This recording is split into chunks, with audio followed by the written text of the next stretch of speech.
All right, good evening, everyone. Ladies and gentlemen, esteemed members of the Planning Board and valued community representatives, I welcome you all to this evening's assembly of the Saco Planning Board. As chairman, it is my privilege to convene this gathering dedicated to the thoughtful planning and development of our community. Today, we come together with a shared commitment to shaping the future of our city in a manner that reflects our values, respects our heritage, and fulfills the needs of our residents both now and in the future. Our agenda tonight contains important matters, each requiring our careful consideration, expertise, and collaboration.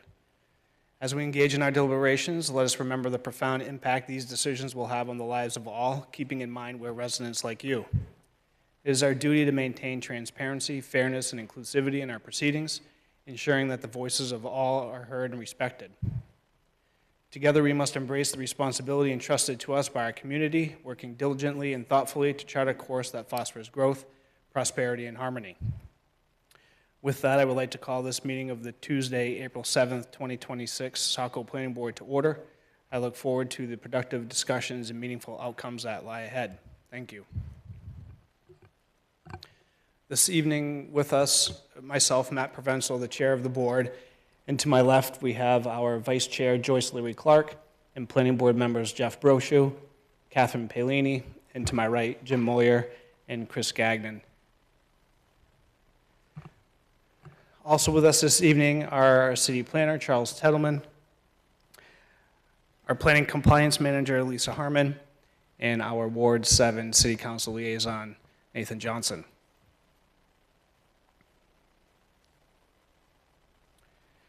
With that, we will move to our first item on our agenda, which is our approval of our previous meeting minutes from March 17th.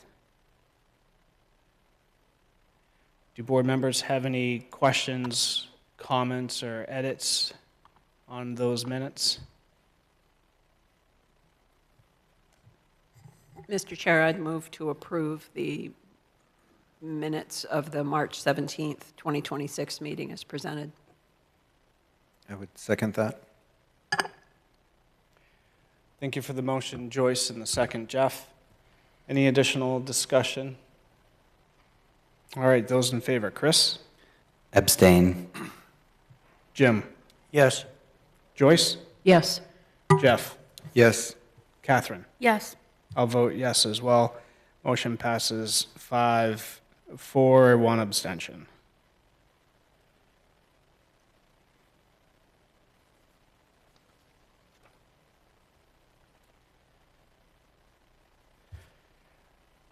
Our next item on our agenda this evening is our Planning Board Public Hearing Guidelines.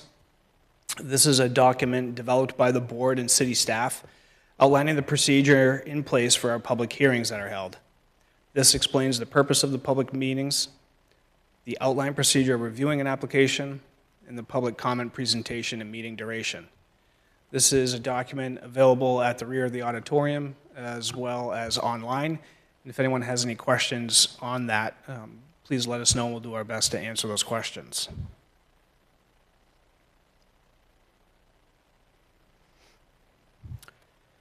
Our next item, number 5, is our public comment period. Our public comment period is an opportunity to hear from members of the public. We limit this agenda item to a total of 15 minutes for items or topics not under planning board review. The planning board appreciates public comment and recognizes that the public comment about matters before it can help the board understand neighborhood concerns, review an application, or help understand additional items. Those wishing to make statements about an application currently under planning board review are asked to provide those statements during the applicable public hearing period. Comments are limited to 3 minutes per person. However, if there are multiple members of the public looking to speak, we may reduce that time per person to accommodate all speakers. So with that, if anyone is with us this evening to speak on a general planning item, please come to the podium and state your name and address for the record. We do have a few items on our agenda this evening that are before us for public hearing. A few of those briefly are zoning map amendment for Flag Pond Road, 100 Main Street, and 196 Jenkin Road. So those 3 items do have public hearings this evening, so if anyone would like to speak on those items, there will be opportunity during those agenda items.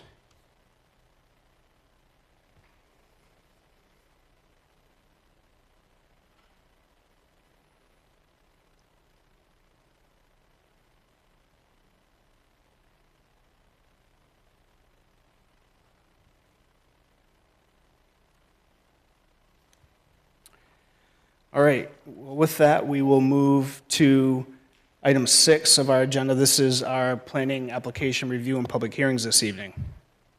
First item within that agenda is item 6A, and this is Flag Pond Road, map 76, lots 12-2 and 13. And this is a public hearing for a petition of a zoning map amendment to rezone 2 parcels from industrial to Portland Road. Charles, anything to add on this item before we begin? Yeah, just a recommendation, whether it's in support of or not, doesn't have any, I didn't prepare any motion. That'll be on the board to provide a recommendation with reasoning at the end if you want to make a decision tonight. So I didn't prepare any findings of fact or conditions of approval, because it's just a rezone. So just noting that now. Okay, so tonight, is that what you're saying, that tonight you're looking for the board to make a recommendation, or that's up to the board? It's up to you guys. Okay. So we could, if the board is ready, we can make a recommendation, or we can look for more information if we find necessary. Okay, great. Board members, any questions for staff before we begin? Any conflicts or disclosures on this item? All right, with that, we'll turn it over to the applicant. Thank you. Thank you. Good evening, members of the board. Drew Gagnon with Goral Palmer representing BAAS Holdings. So the parcels in question tonight are for the rezone application are lots 12-2 and 13 on your tax maps. I was in front of the board, and the applicant was as well, introducing the project about a month ago and received a few comments from the board, and I just had a couple additional items I wanted to add for context regarding this application. So, been discussing this and some of the development proposals that the applicant is weighing in terms of if this were to move forward under PR zoning. One of the items that we discussed, which is going to be a part of any proposal moving forward, which would be this is going to be workforce housing, which that would be included with the any parts of the residential that would be included. So again, there's no specific development plans, and the plans are a mixed use development, so incorporating a commercial aspect to it, but also having workforce housing, and that's a I know Saco may not have a specific definition for workforce housing, but that's the intent with the applicant. So I wanted to, I think we talked about that briefly last time, but we weren't committing necessarily to it, but I'm happy to address that that's been part of the development performance moving forward. And we talked a little bit about why the Portland Road district zoning and why not LDR, and I think one of the planning board members brought that up. And again, it's really the flexibility piece on the mixed use. LDR doesn't provide any real substantial commercial mixed use portion of it, so that's the major intention there. And then also it kind of comes down to the location of LDR versus Portland Road district zoning. And I just have the zoning map pulled up here, and if I can find my cursor, there it is. If I zoom in just a little bit, you can see the parcels. So these 2 parcels right here are the ones that we're requesting for the rezone, and these are currently industrial zoned. You can see the Portland Road district zoning does touch this parcel, and it's located at the rear of the site, kind of near where Cascade Brook cuts through. Again, I think the intent here and the better use for this site is under our PR zoning. This is very similar to the other side of Flag Pond Road, where it's PR zoning all the way up to the turnpike. This is a much better condition, in my opinion. The industrial zoning, again, is very, very far away from the actual industrial business park, further down, connected by a skinny piece of land. So I really look at this industrial zoning as just an isolated portion that doesn't provide any development opportunity or any opportunity for workforce housing in Saco. So, I can't speak to these other 2 parcels. I know this is the Mark Galos parcel that It's just the rear side of it is, the front portion of the site is PR zone and the rear portion is industrial. And then the Sawyer Florence Hares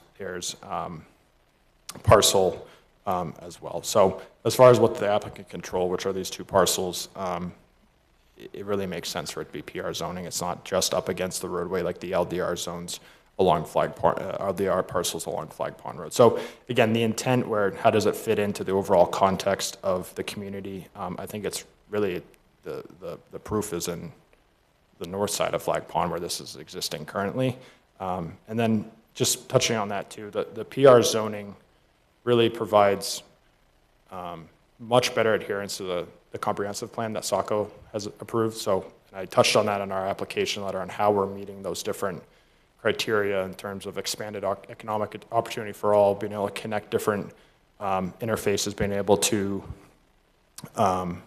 review and connect different multimodal, whether that's bicycle, pedestrian walkways, and not just vehicular traffic. So we do feel like PR zoning is certainly a best use for this site. And I personally would think this whole corner would want to be PR zoning, in my opinion, as well. Obviously, the applicant only controls these two parcels. So with that, I just want to provide a little more context prior to the public hearing, as well as any planning board deliberation. Available to answer any questions. Thanks. Great, thank you. Board members, any questions for the applicant? Jeff? Thank you, Mr. Chair.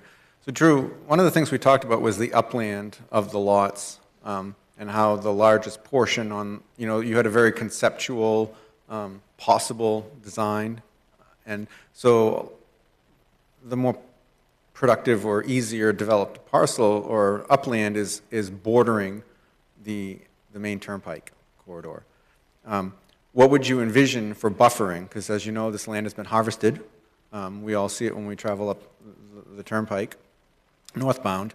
Are we talking about putting an additional man-made structure or a wall area like we have on the southbound side heading just south of Route 5? Is that what you'd be envisioning to create some peace and harmony for the development that would go in here? Or are you thinking that it would just be shrubbery and, or natural type buffering that would be placed there? What would the street view, if you will, the highway view be in your proposed plan?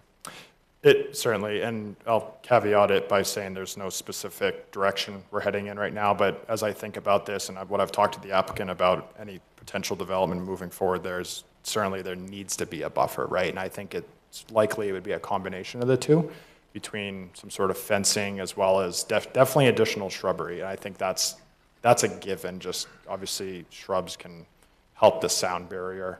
Also a little bit nicer to look at for the most part. I'm usually a fan, and what I typically see on projects like this there's going to be a combination of both.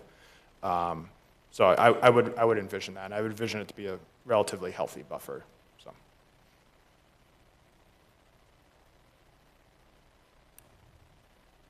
Thank you, Jeff. Any other thoughts?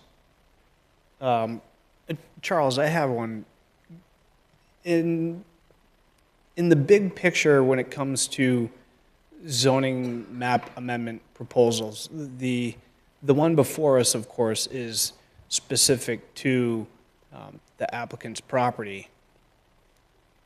But is there anything in our ordinance that would not, or that would prohibit an applicant from stretching the boundaries of a zoning map amendment request? Or is it limited to only properties that they control? It's been a statement, I know that the applicant's mentioned a few times. It's generally when an applicant comes in for a zoning request, they keep it to their parcel and try to match the existing context. Staff looked at, possibility of, should this be extended further, can we exchange the boundaries? And the planning board can make that recommendation too, if they felt it. So there's nothing, to answer your question, no, there's nothing limiting it. But typically, an applicant doesn't really go beyond the parcels they own or are interested in owning for a zoning request. Okay, thank you. Any other thoughts or questions from board members?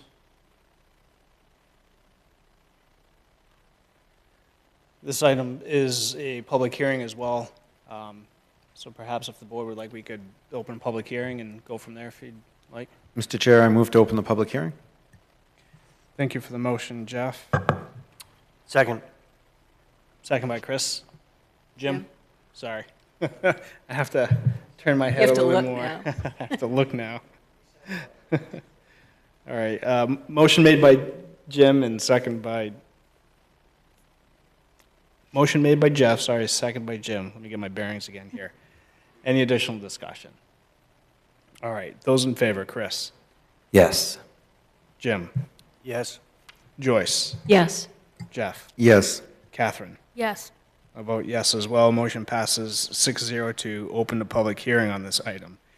If anyone is with us this evening that would like to speak on this item, please come to the podium, state your name and address for the record, and we will collect comments and address them accordingly.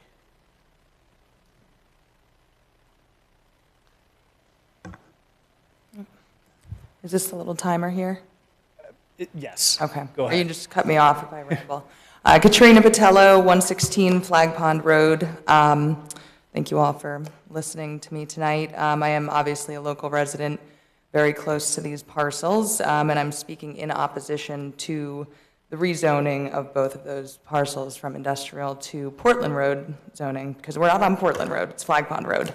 But that property was rezoned just a few years ago, and revisiting that decision so soon kind of raises, to me, concerns about consistency and long-term planning, and to me, zoning decisions should provide stability for residents and businesses, and frequent changes such as this undermine confidence in the planning process. And, you know, it was rezoned under another owner and then sold and then wants it to be rezoned. It's very kind of spot zoning, doesn't make me feel great. But there are also, you know, a lot of significant safety concerns in that area. For anyone who lives in Saco, you know, Flag Pond Road is kind of turned into a superhighway. I know it's 35, but people regularly go, you know, 50, 55. And to add in, you know, traffic from 200 townhomes seems a bit excessive. And particularly during, you know, sunset and sunrise, it's impossible to see. The road goes east to west. So we can't change the sun, so that's something to keep in mind too. But, you know, just the overall traffic volume, I'm aware, I live in LDR. When I bought, I know what, you know, the things were, what it was zoned around me. Oh, I'm running out of time, I'm rambling, sorry. Let me stick to my script here. Okay, traffic along the Portland Road corridor is already increasing with additional development under review, and rezoning this parcel would contribute to cumulative traffic impacts and place further strain on roads already experiencing growth. We saw similar safety issues when Flag Pond Road was closed in one direction for months during the construction of Mackenzie Preserve, when drivers ignored closures to avoid long detours, creating dangerous conditions and going the wrong way down the one-way. Also, the proposed zoning does not fit the character of the surrounding area, and it's completely out of scale for Flag Pond Road. You know, a modest development might be appropriate, but a proposal in the range of 200 townhomes is just excessive for this location. And there are also concerns about infrastructure costs. There was talk about sewer, having to hook into sewer, and, you know, I don't know, the estimate around that's like $20,000. I shouldn't have to pay that. You know, I pay taxes. I'm just a single lady living in my house, living my life, and, you know, I think that cost should be taken on by this out-of-state developer, you know, not by a local taxpayer who's already being stretched in every direction. And then also regarding, you know, let's see, what am I looking at for time? Okay. Sorry, I'm so nervous. I don't know why. It's okay. Usually not shy about saying what I think, but maybe the microphone. I also wanted to address some arguments made in support of the rezoning. I was looking at the, on the kind of petition pages there, and, you know, Flag Pond Road is just not part of the core Portland Road corridor. And when you're looking at this, the map that was pulled up, some of those new condos that were just built on Route 1 north, kind of past Aquaboggan, those all empty out onto Route 1. These would not.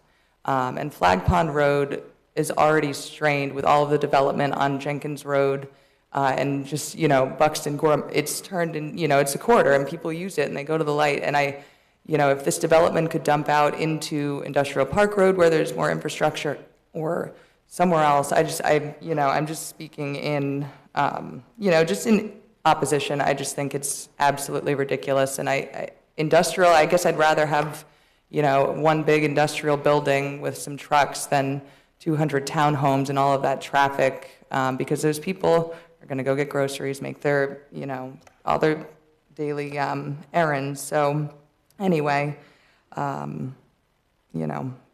don't know. It can be kind of disheartening to see these types of things come up in, I grew up in Saco, and growth is good, but it needs to be thoughtful, and I do feel like sometimes there's just developments everywhere, and it's like, is anyone looking at the big picture? And I'm sure you are, because you're all professional and qualified to do so, but, as a resident, it's like around every corner, there's something new, and traffic is just getting to be out of control, so, and never mind all the animals that live out there in the woods, but, anyway, thank you for your consideration. Thank you. Thank you.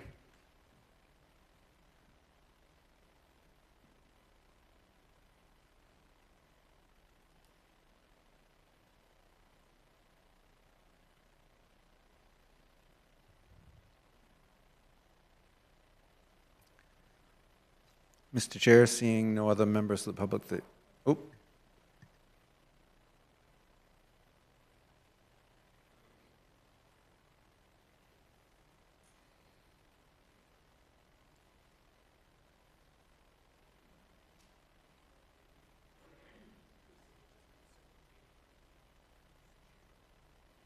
Good evening. My name is Paul Hersey.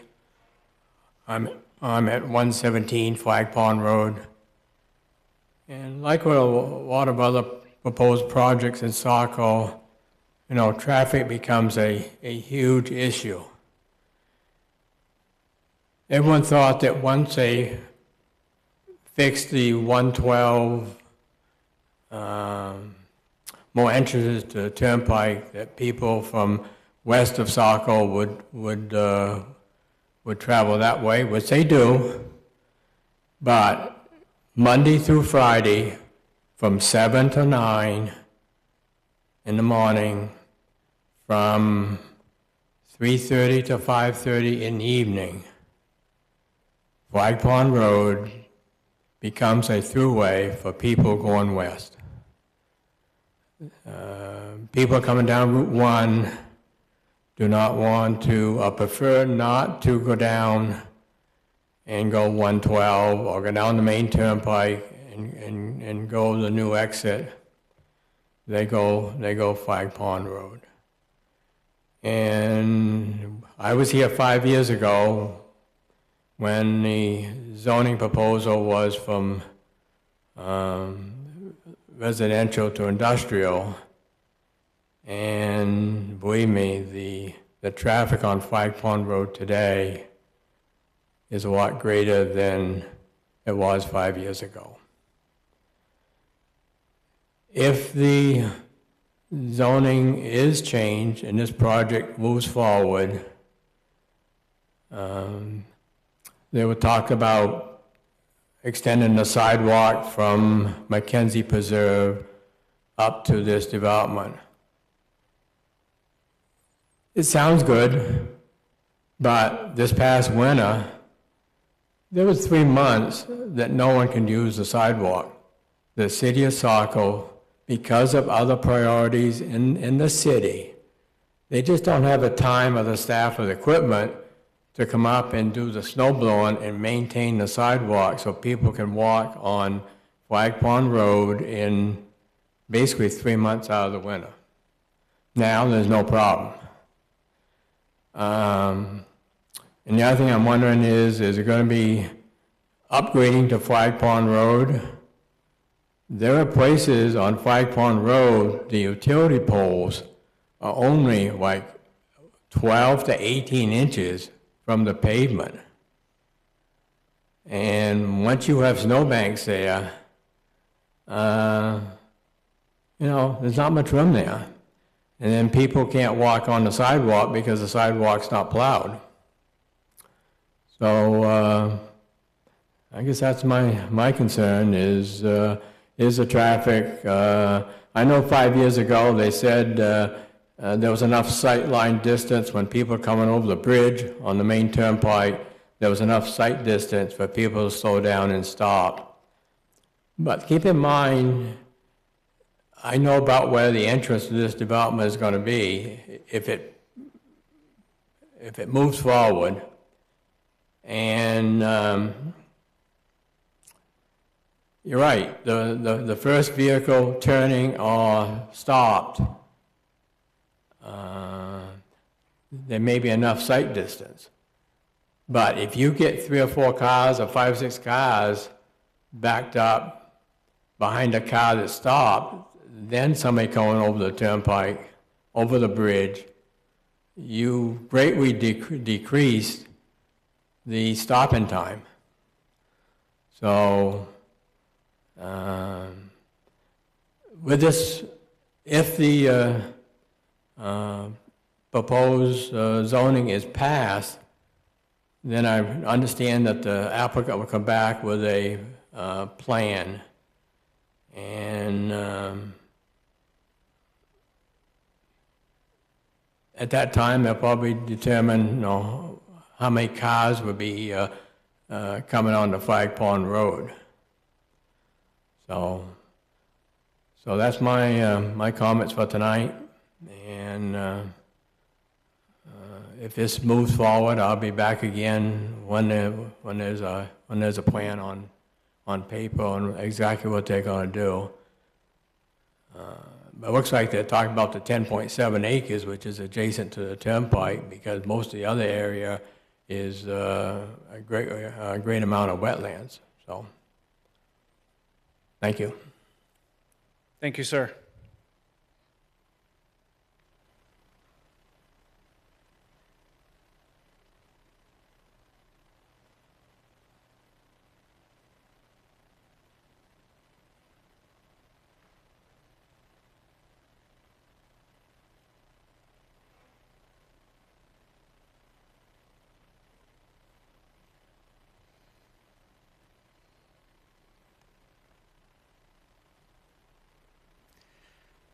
Mr. Chair, I guess now, seeing no other members of the public that would choose to speak, I would move that we close the public hearing. Second. Thank you for the motion, Jeff, and the second, Jim. Any additional discussion on closing the public hearing on this item? All right, those in favor, Chris?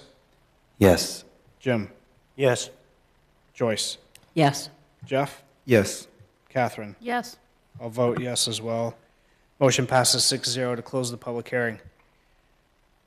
Back to board discussion. Any other thoughts, questions for the applicant, questions for staff? Joyce? This might be a question for staff. I'm not sure who, but I guess I'd like a little more explanation as to the rezoning or the zoning change to industrial fairly recently. Was it LDR before and changed to industrial, or was it RC? And do we have any record of why it was changed to industrial in the first place? Because I know this is fairly recent history.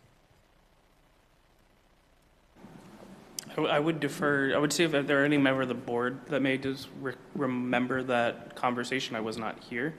I have some background on that. It was part of a larger rezoning effort. Perhaps, I know Councilor Johnson might have some more information to provide. Thank you for that opportunity.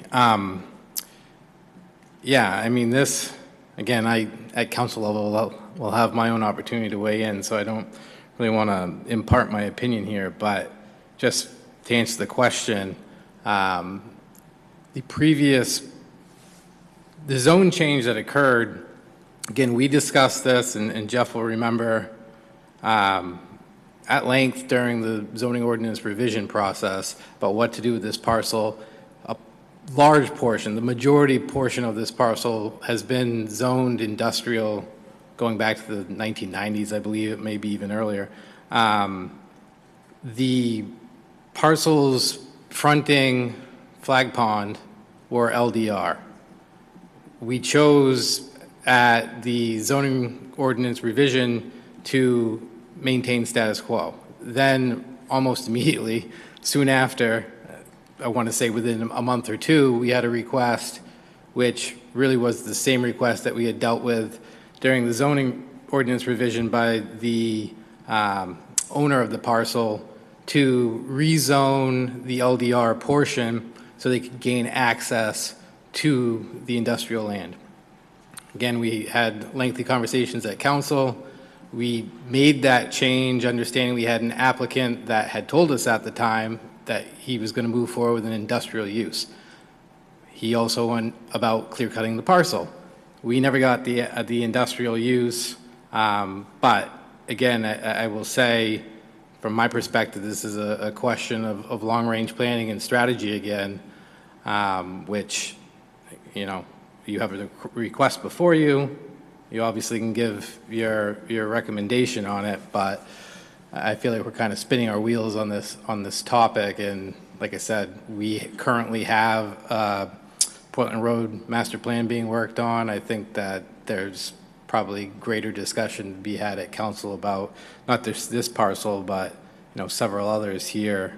Those parcels in between that were zoned Portland Road as the applicant had stated, oh, well, it's really just this one long parcel that's still industrial. Those previously were industrial zoned. The change occurred not because it was necessarily desired by council many years ago or about 10 years ago. It changed because of a lawsuit that occurred that ultimately forced the city's hand to change it so that those parcel owners could settle their dispute. There was a proposal that had come forward previously, I believe gained approval from the planning board, but those approvals have lapsed, so those parcels sit vacant. So I guess my point there is that's not to say that council may look to rezone those back to industrial. As I've said previously, there's a finite amount of industrial land available to the city, and I don't think we have a clear direction as to whether we are desiring to expand more industrial land. So I guess I hope that answers the question. I guess I'll leave it at that. Thank you. Joyce, did that help? Yeah, it helps somewhat. I mean, we were on the board during the most recent rezoning, and I didn't remember this parcel being part of that, but it was a pretty global affair, and probably because this was industrial with the latest rezoning too. So that does help. Thank you. Any other questions from board members? Jeff? Of course, Mr. Chair, I always try to have some questions. As Councilor Johnson pointed out, we have a very finite amount of industrial land in our community. And I tried to go through using the city's website and pull some of this information together. The city advertises that our Millbrook Industrial Park is 70 acres. They have the Phillips Springs Industrial Park is 6 acres. They have the Spring Hill section listed 24 lots, and I went on a site plan there, and the lots really didn't add up, but the entire site plan by Dow and Colom was quoted as 120 acres. So we have about 196 acres that were documented, and then that leaves the main section, the original, 1980s developed north of the connector bridge, the 195. So even if we were to double that, we're like 240 acres in my rough calculation of industrial land. The applicant's asking us to take out 60 acres. That's 20% of the land that's available. And as you all look at the map, you can kind of see and 20% roughly, right? That's like all that we have left for industrial zone land. And when we talk about comprehensive plan and strengthening our financial stability and diversifying, strengthening our tax base, industrial land has always been a very strategic piece in municipal government for income.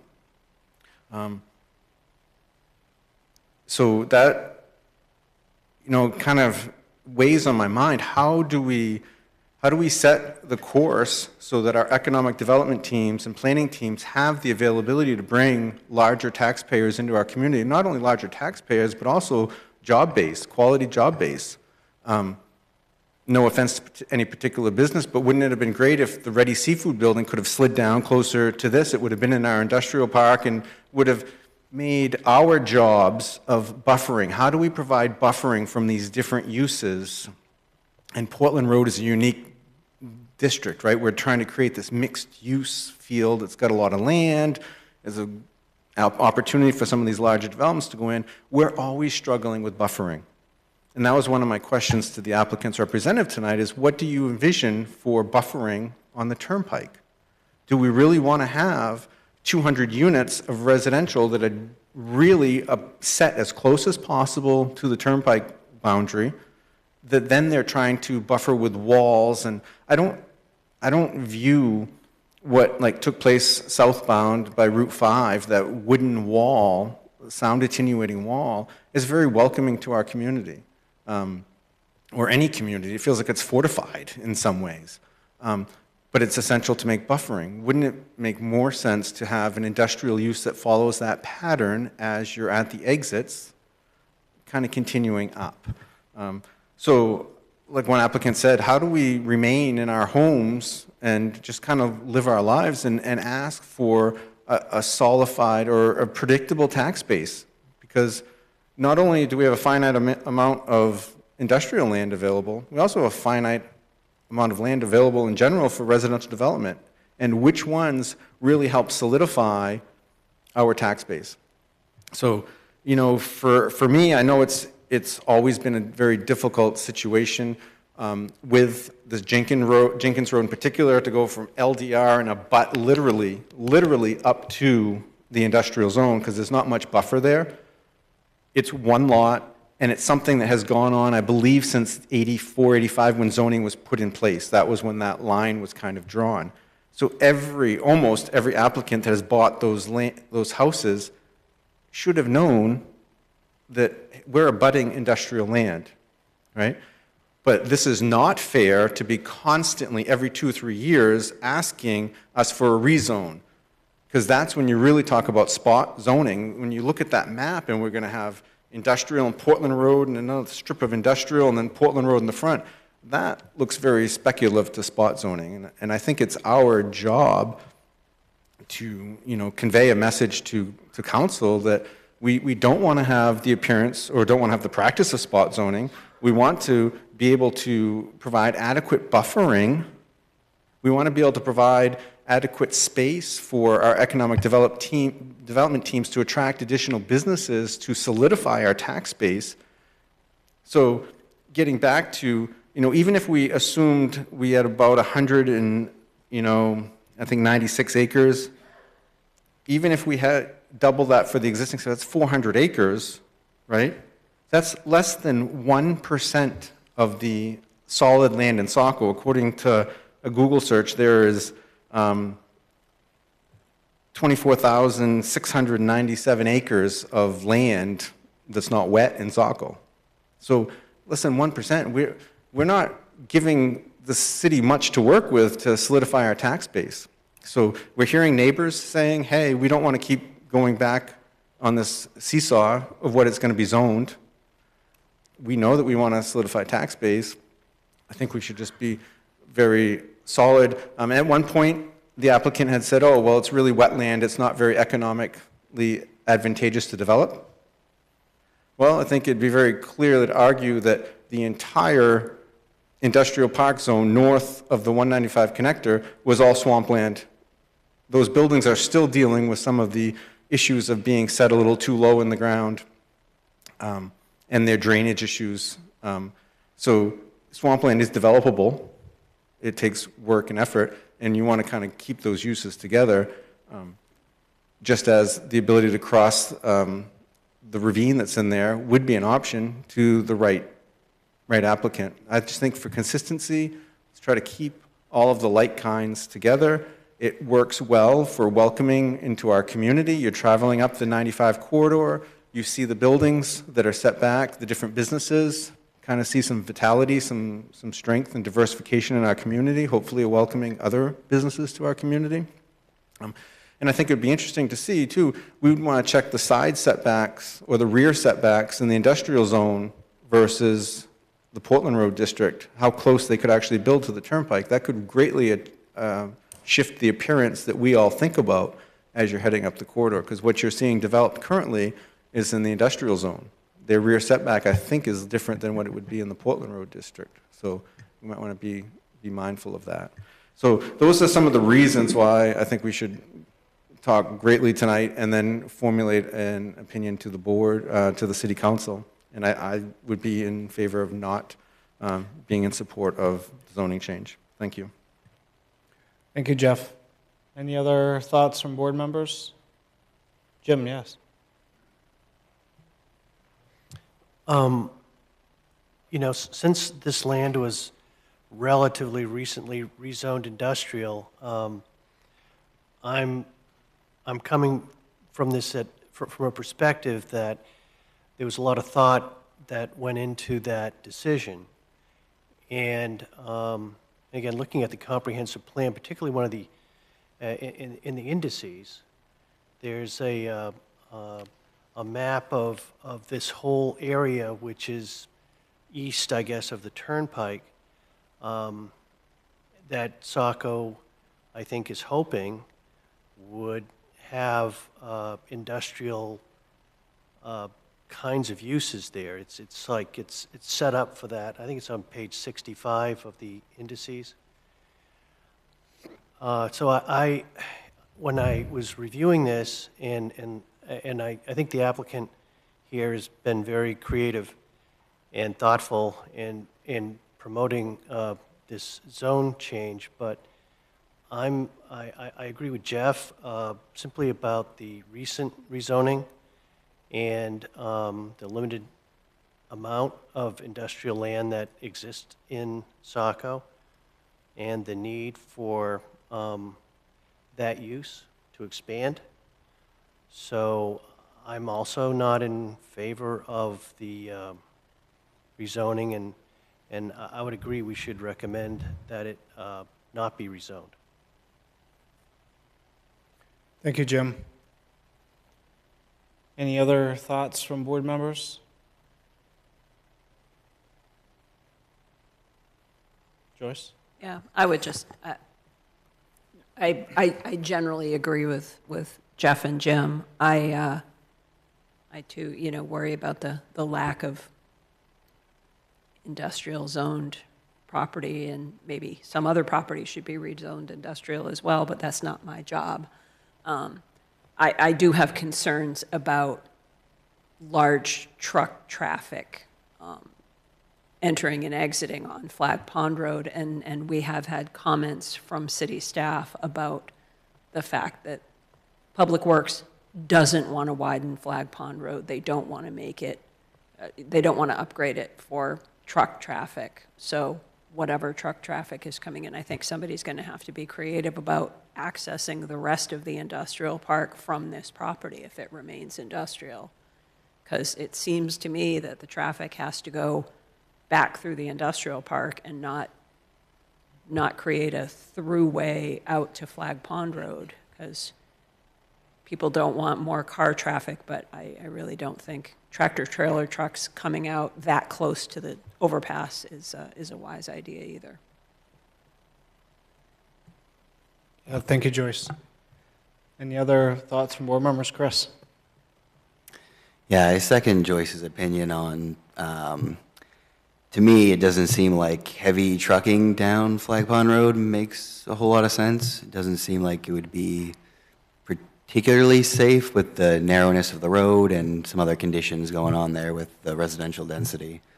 I do also agree that having, a good amount of land tucked away for industrial use is important to the city. Obviously this isn't completely up to us, but if I was the applicant, I would consider maybe even breaking up the parcel to try to keep some of the land industrial, where with the intent of like, oh, if we can have future access on the industrial park road or something like that, that would be a perfect use. How you would buffer that with mixed use, again, is the question. I think this parcel has got a lot of things about it that makes it difficult to have one secure answer as far as this is a no-brainer way to go. And I think that it wasn't part of that conversation, but I would assume that the city councilors who made the decision that it should be industrial probably spent a lot of time and energy kind of weighing the different things, and at the end of the day, their solution was industrial zoning. So I would kind of lean towards upholding that decision. Great, thank you, Chris. Catherine? I agree with Jeff. There are a lot of concerns about sort of creating spot zoning. Looking at the area around it, it does seem like that's a big concern for that area in particular. And also the consistency we have, changing it multiple times so quickly, makes me lean also towards it's probably best to stay how it currently is with the most recent change. Great, thank you. Jeff? Mr. Chair, if we may, maybe you can weigh in, or Councilor Johnson. I think what's really important is my recollection is very clear that the majority of this parcel has always been industrial. We haven't flipped on the parcel. There was 2 frontage lots that were fronting on Flag Pond Road that have flipped a couple of times. And basically, the owner of this back parcel had come to us, and then he ended up buying one of those parcels, or 2 of the parcels. There was that was then, hey, we wanted the access. And that was where, so the largest piece of these parcels has always been industrial since the 80s, I think. It was the frontage. So if you looked what fronts Flag Pond Road, those single deep residential lots continued that pattern all the way up to the turnpike.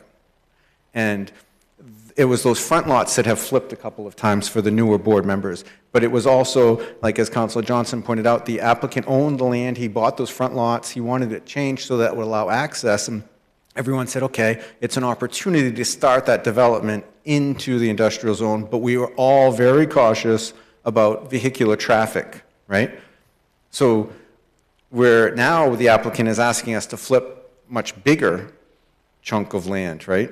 So now it's changing the entire use that would run along the turnpike. So I just wanted to point out that the bulk of this lot has not flip-flopped back and forth. It was just the access that would get on. And in my view is that as long as it's zoned industrial, there's nothing to prevent an applicant from buying some of those existing lots or working on an agreement to tie into the Portland Road. If they don't want to cross the ravine and tie into Spring Hill or the industrial park, if they work out some sort of agreement or purchase another piece of land, there could be another entrance, and it keeps the vitality, the tax revenue potential by being industrial. So it's not an all or nothing. It's not, hey, all this traffic is going to go out onto Flag Pond.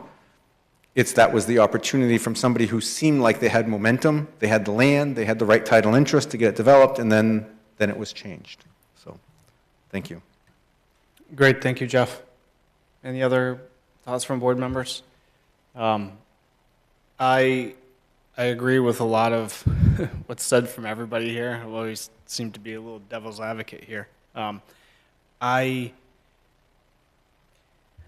not a fan of the industrial abutting Flag Pond. I don't think industrial traffic, as a few board members have said here, industrial traffic on Flag Pond I see as a challenge.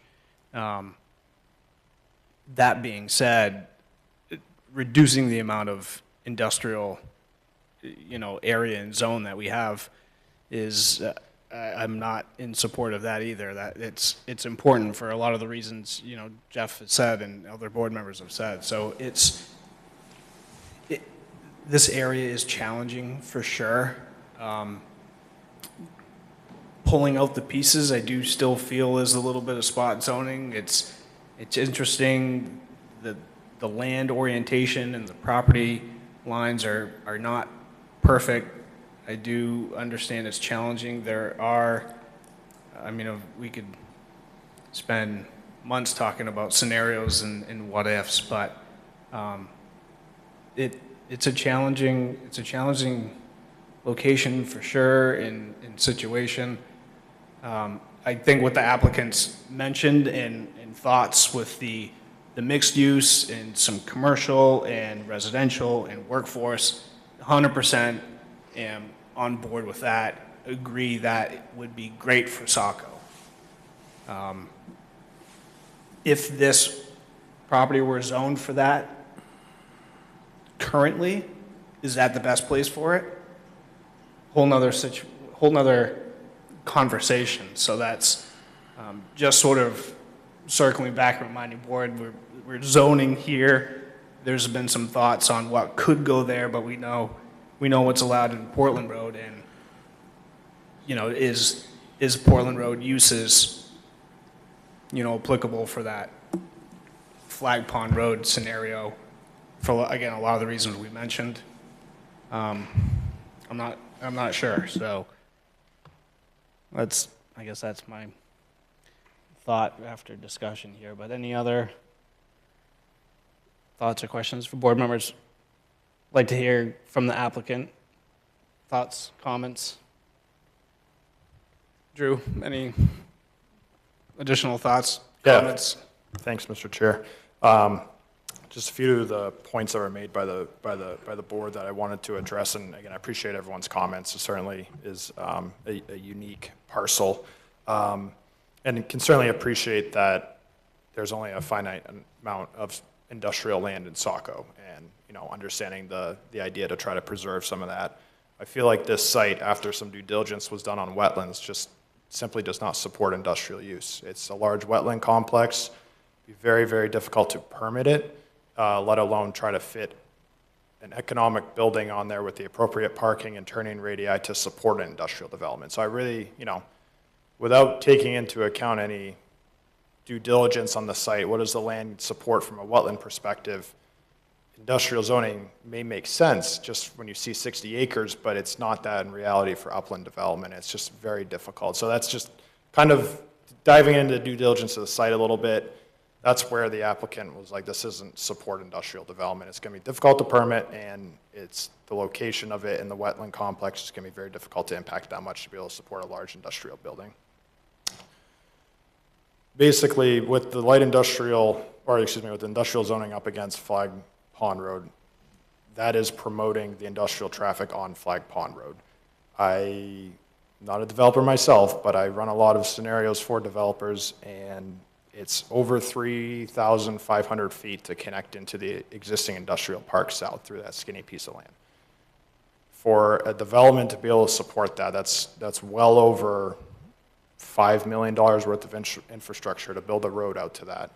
I don't see how a development can support that kind of road connection and not connect in the Flag Pond Road. That may include upgrades to Flag Pond Road, but Flag Pond Road's not going to look the same as it will if an industrial development goes in there. You're going to need wider lanes, you're going to need different turning radii, the intersection would need upgrades, and I just don't see between that long access road to connect in and crossing Cascade Brook how that's even economically viable for light industrial or an industrial to connect to that location. So looking at the proximity of the site and where it is on your industrial zone land, and then also the wetlands on site, it feels like the zoning is trying to force something that's just not there, and it's just very difficult to do. Again, obviously my opinion and my applicant's opinion, but that's where we come. When they bought the parcel and they understood and looked in its due diligence, that's what we found out. And just addressing spot zoning real quick, I did write up something about this in the letter, and Again, spot zoning by definition is singling out parcels for a use classification different and inconsistent with the surrounding area for the benefit of a particular owner. I would argue right now that parcel is spot zoned as industrial that is not compatible with the surrounding land use, which are mostly residential. It obviously borders, but like I said, it's 3,000 feet away from the current industrial park, and it has residential supported on all sides of it. So I would argue it's spot zoned right now, and converting it to a use that is Portland Road District, that is compatible with the existing uses in surrounding area, would alleviate it from being spot zoning. So I actually argue the opposite, that I think it's spot zoned right now, given where it is in relation to the other residential uses. So again, just a few additional points for board's discussions and clarifications. Again, thank you for your time. So. Great, thank you, Drew. A thought I had was the amount of area, for example, in your mixed-use concept. What would be the minimum area required to make that concept work? So there was mention of maybe 60 acres total in converting, but if there were a scenario, what would a scenario look like if it were just the minimum allowed or minimum required for that area, and then that were, for example, a separate lot, and then that zoning was changed and the rest of the lot remained industrial, understanding the amount of wetland and how difficult it may be to develop it, but if that portion remained as industrial zoning, what would a scenario like that look like, or how much area could be left? I know we have net density calculations that you're working through, and forgive me, I haven't done the math all in my head, and I don't recall if that concept that you had was based on the entire lot area or if it were not, but does that make my question make sense there? Yeah, so Mr. Chair, I believe what you're saying is if a portion of the lot was carved off, maybe the more usable portion of the lot was carved off, and then the rest was utilized, either kept as industrial, and potentially the carved off portion would be a different zone type. Could that support that type of development? Again, that was just an example of how a mixed-use development could fit in there. That's not the applicant's plan to construct there. But to answer your question, the density of the site the calculation we provided was for the entire site. Okay. So if you carved off a portion of it, that would reduce the density significantly. Which again, I appreciate the comment, and it's a good idea, and we can certainly look into it. But it would reduce the size of what would be possible there. Sure. Just thinking about the big picture here, in the spot zoning, it is, yeah, I think when we were talking about the portion that Jeff has a great memory here, that portion that did get converted to industrial, I know I didn't support it, that for a lot of the reasons as you mentioned, getting industrial traffic and out to Flag Pond it's challenging as well. The site's challenging, but we do support the industrial use in area and do understand that it is limited and small. So that's where the question was stemming from as well. Chair, can I add some context Sure. as well? There's one more industrial lot off of Flag Pond Road. I wouldn't say one. I hope I'm sharing my screen. It's hard to see, so I'm highlighting right here this lot that's next to the subject property. And I would say that this does have access. Sorry, I'm not speaking to the microphone. It does have access to Flag Pond Road here. So this lot does have frontage along Flag Pond Road. Both the site and the applicant's site is not the only one with industrial access on Flag Pond Road. I think that's just some important context to add here as we're talking about traffic impact. And again, we can't as part of the rezoning, it's definitely important to talk about traffic impact, but going through the uses, and Member Brochu brought this up as well. The uses are pretty similar between industrial and Portland Road. I think the industrial road has fewer uses available, so it's a little bit more limited to what is allowed there. But when it comes to traffic impact and things like that, there is other access points for industrial on Flag Pond Road. So it's not like as part of this rezoning, application, we can kind of make that jurisdiction. That'd be at a time at a site plan approval. And I think based on the previous rezoning effort, there was an effort made to do that, but even these sites here can go through the LDR to access the industrial as part of those future development of those sites, as is today. So I did want to just add that clarification here that we're not restricting access, but there's also other industrial zones in this area that have access to Flag Pond Road when we're looking at all of the rezoning as it relates to the area. Sure, you're site planning, and I was hoping we were going to not site plan it. But that's where the context of my question stemmed from, is that with the proposal, there's now those properties that you had mentioned that are now industrial, and they're their own little industrial island now, separated by Portland Road on 3 sides, and then LDR on the other, and then with industrial, back to the south. So if there were a scenario, Drew, where there were a portion, or that Flag Pond Road portion had a development proposal that was a different zone, and then the rear of the property was industrial, there's still a potential, based on zoning, that industrial goes from Industrial Park Road and Spring Hill all the way out, and there is, in theory, a zoned path to Flag Pond.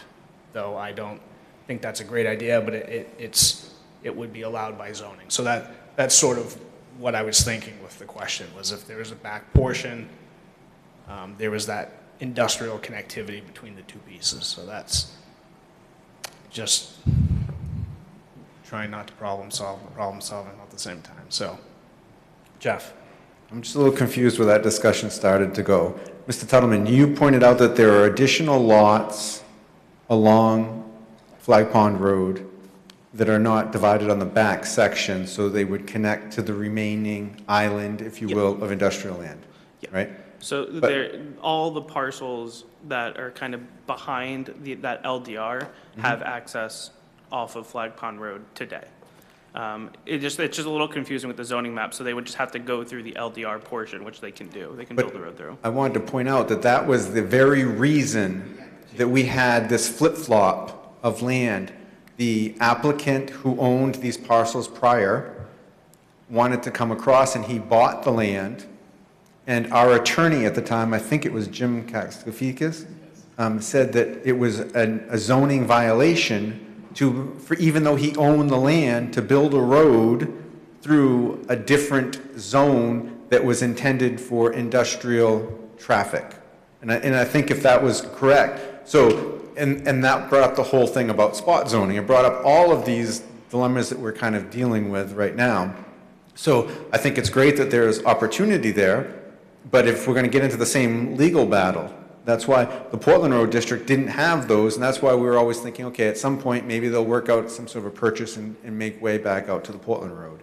But I wanted to be very cautious to just say that, oh, they could deal with that in the future and access it, because our council at the time had said that it was not an advisable idea. He felt like it was a violation of zoning to allow that use. It would be allowing an industrial use in the LDR. Correct. It's all not perfect. Yep.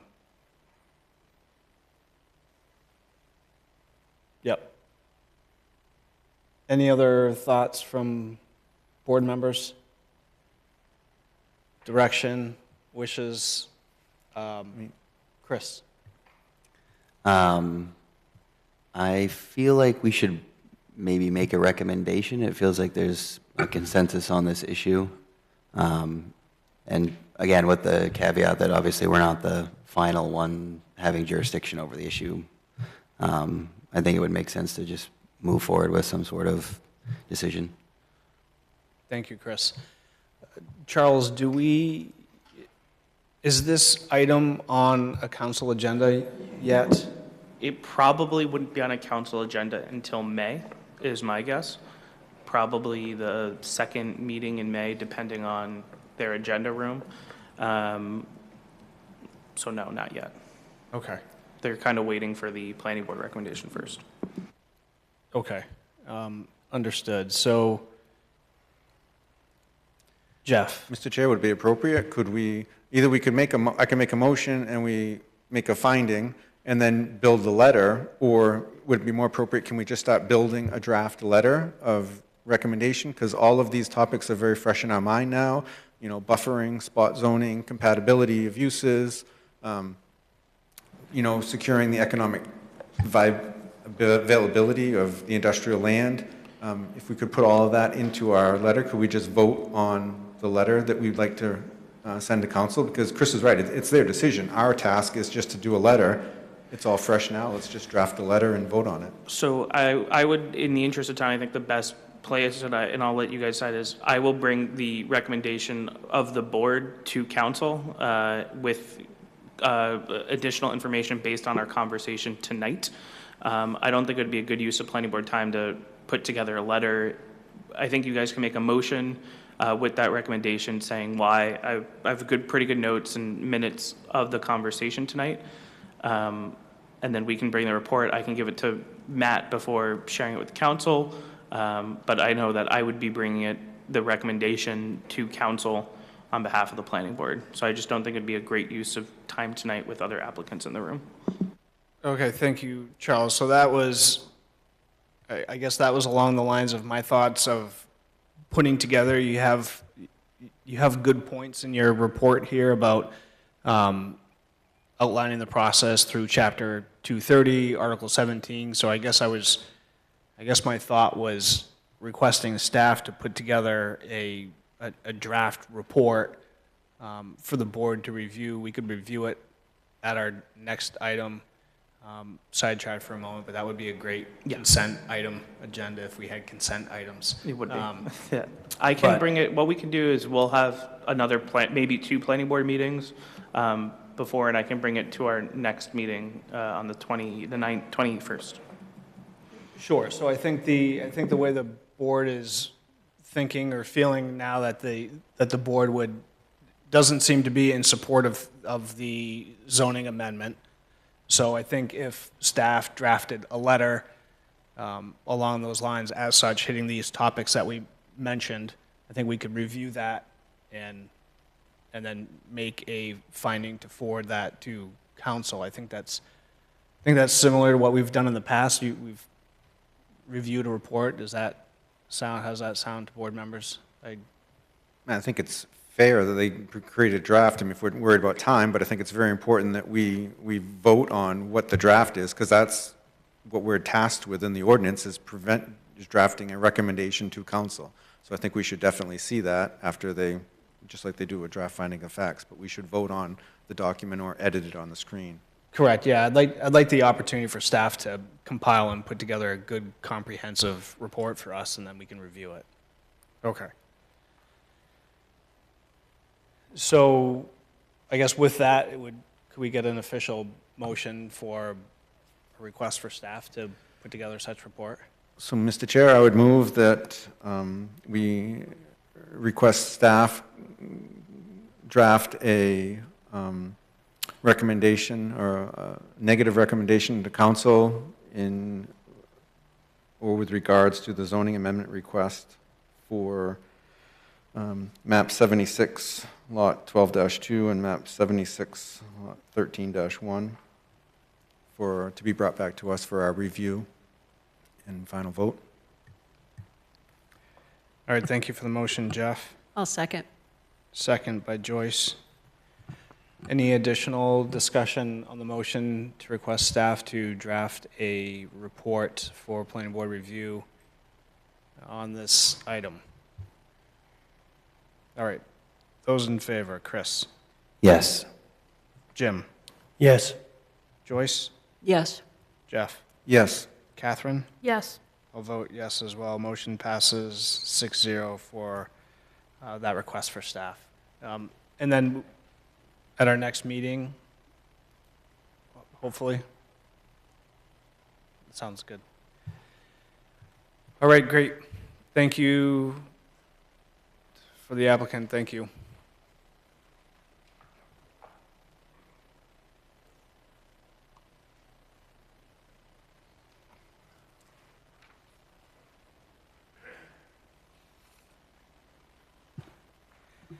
All right, our next item on our agenda this evening is item 6B. This is 100 Main Street, map 37, lot 1. And this is a continued application review. And this is a preliminary subdivision and site plan for the conversion of an office into 6 residential dwelling units on the Saco Island zoning district.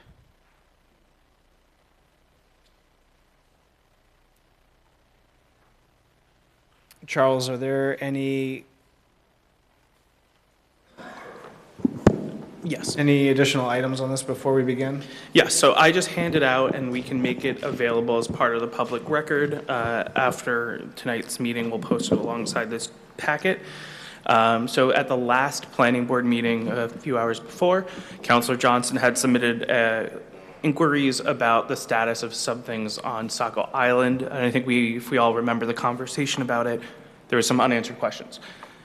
So we spent staff, finance staff, code enforcement, public works, we spent a decent bit of time going through some of our documents. Our documentation is not complete, it's a little scattered, but generally we were able to get to the core of this.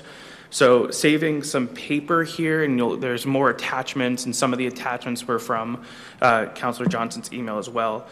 Staff were able to kind of piece together and answer with some certainty that the work regarding the mezzanine repairs from 2019 and 2017 were completed. There are some questions about process in terms of, is this a subdivision amendment? Is this a site plan amendment? And generally, because of changes in state law, the city getting site location and development review, it's all captioned under site plan. So this site plan doesn't make any other previous approvals invalid, or those conditions, or the existing subdivision, any of those changes different. But this is just a site plan application for review. As it relates to the larger development of Saco Island, I think there's a lot of, with different changes of ownership, new parties, different lot lines being built, structures being removed, structures being changed, load of different easements, deeds, agreements. There's still some unanswered questions and about what is the city responsible for. I was just talking with Councilor Johnson before the meeting tonight. And I think a lot of those are really important questions to answer long-term, but as it relates to the application before us tonight, I think the questions that we had at the public hearing, I would say, last meeting have been mostly answered, especially as it relates to the mezzanine repairs. We have good evidence that the code enforcement officer reviewed it, took the $60,000 in escrow, returned it back as part of their financial guarantee process, and that work has been completed. The few questions about future maintenance is probably going to be a question for administration, council, and city staff over the next few months as we kind of look to get back on top of it, because I think in 2018, 2019 is when we started seeing some turnover in staff. So not surprisingly, some of that institutional knowledge was lost, but I think we're making progress to getting that back and getting everyone on the same page about Saco Island. And sorry for not providing this before. We were going back and forth, and then there was about 70 pages of easements and deeds that I didn't feel was too relevant, but I did provide a summary of each one here.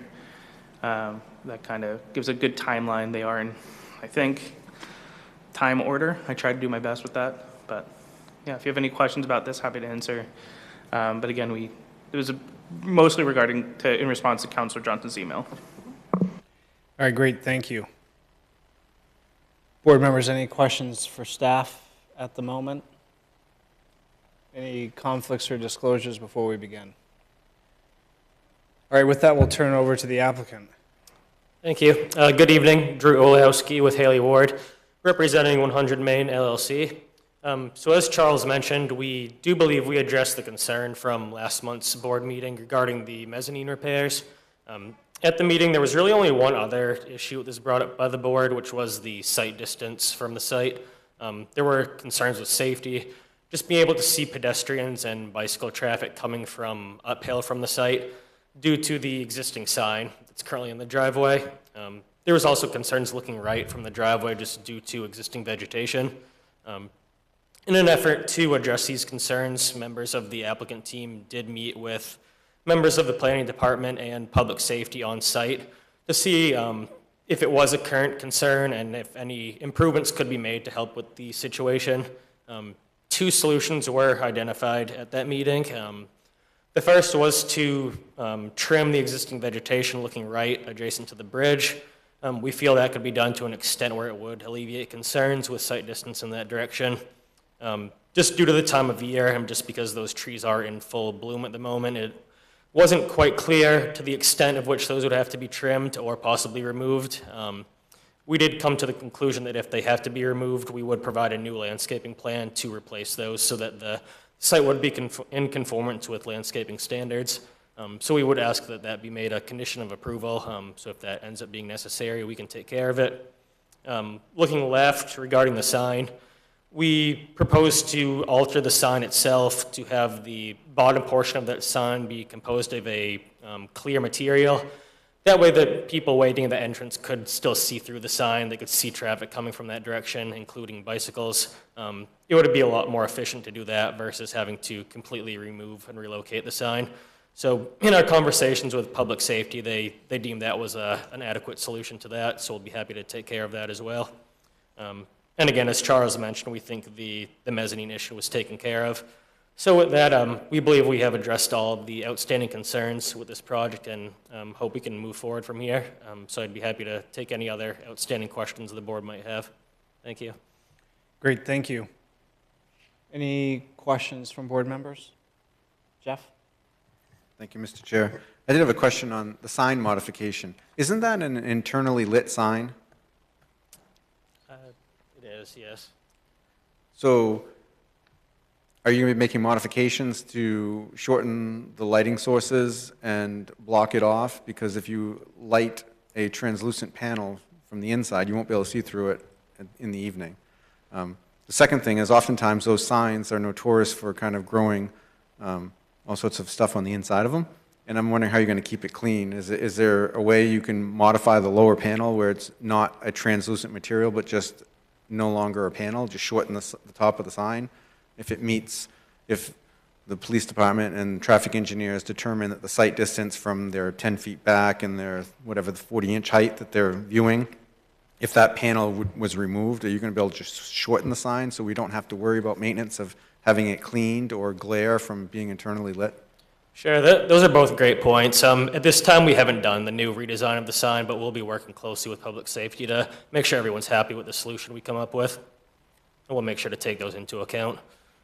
Okay. I just have concerns about long maintenance. It's like kind of planting a shrub and having it grow up and nobody trims it. So the sign will get pretty dirty trying to look through it. Or some of the material will yellow over time and make it very difficult to see. So that was my only question, Mr. Chair.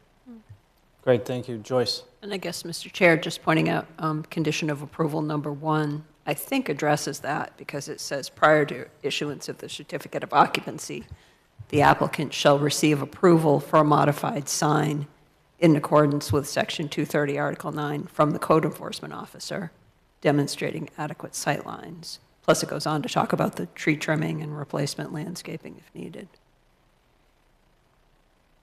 All right, thank you. Any other thoughts, questions from board members?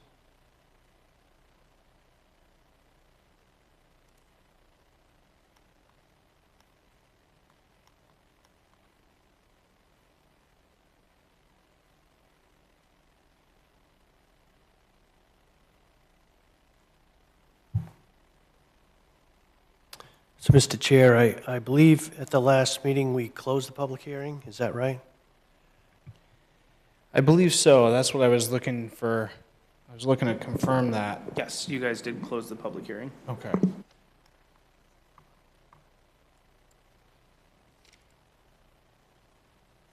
So if the board is ready, we can review findings of fact and conditions of approval, or we can proceed in a different fashion. Mr. Chair, I would, I think it's appropriate for us to start running through the findings of fact and conditions of approval. I mean, I've reviewed the findings of fact and compared them with the application and the staff comments, and they seem to be adequate. So, Mr. Chair, I'll move that we adopt the findings of fact. All right, thank you for the motion, Jim. I'll second that motion.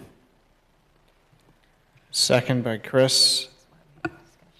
So- Any additional discussion? Discussion, yeah. I agreed, I reviewed them as well. I did, though, feel like on the draft findings of facts, item I for vehicular circulation, I felt like that was a really important spot to put those findings, and I noticed that they have them in queue under traffic. Is it any chance that we can just cut and paste and put that into the vehicular circulation? Because it's really talking about the sight lines and entering the adjacent streets, which is really where it's important. It's always tough because they're kind of redundant, but they're kind of the same.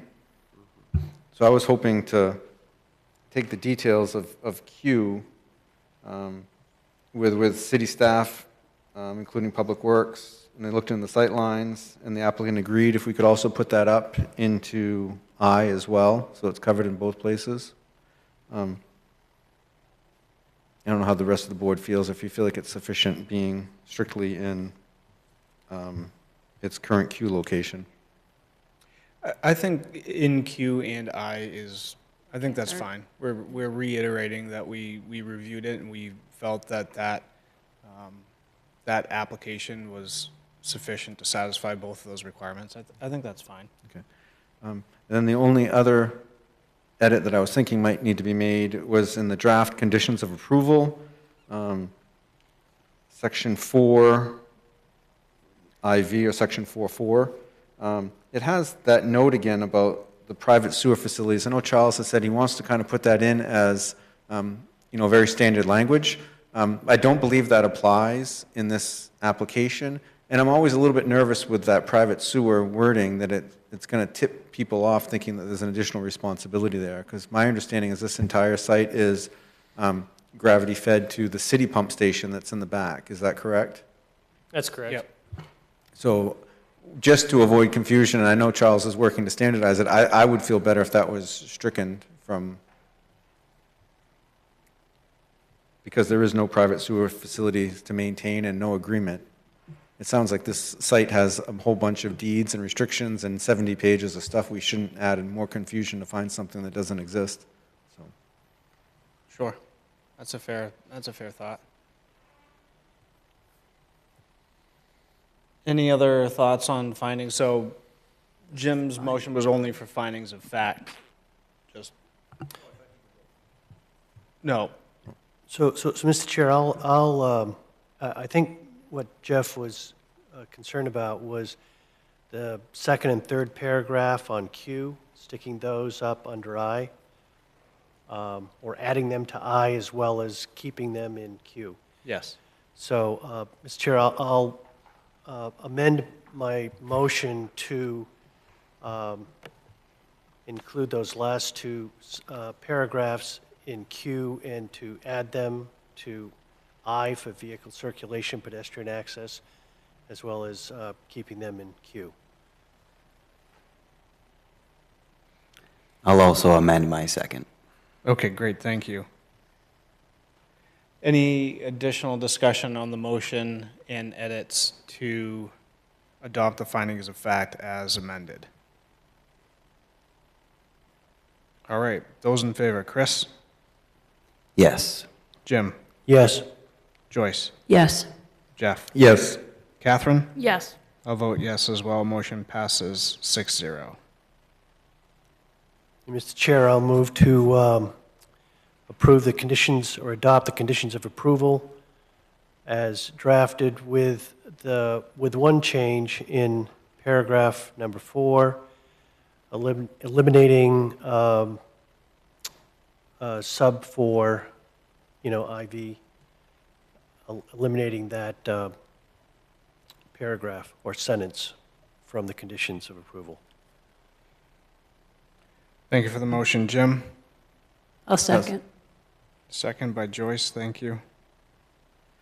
Any additional discussion on adopting the conditions of approval as amended? All right, those in favor, Chris? Yes. Jim? Yes. Joyce? Yes. Jeff? Yes. Catherine? Yes. I'll vote yes as well. Motion passes 6-0.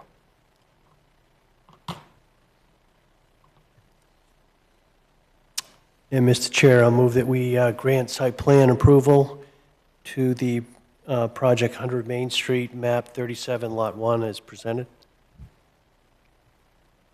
Thank you for the motion, Jim. I would second that. Second by Jeff, thank you.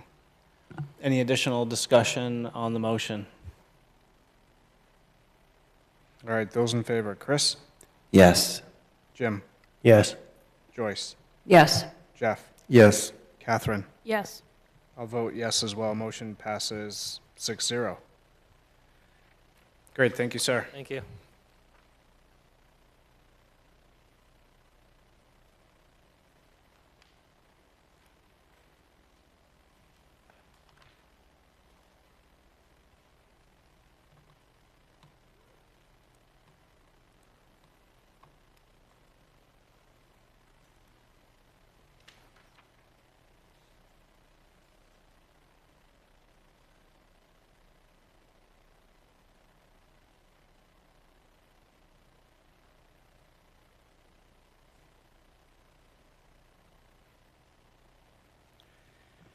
All right, our next item on our agenda this evening is item 6C. This is 196 Jenkins Road, map 91, lots 01 and 16.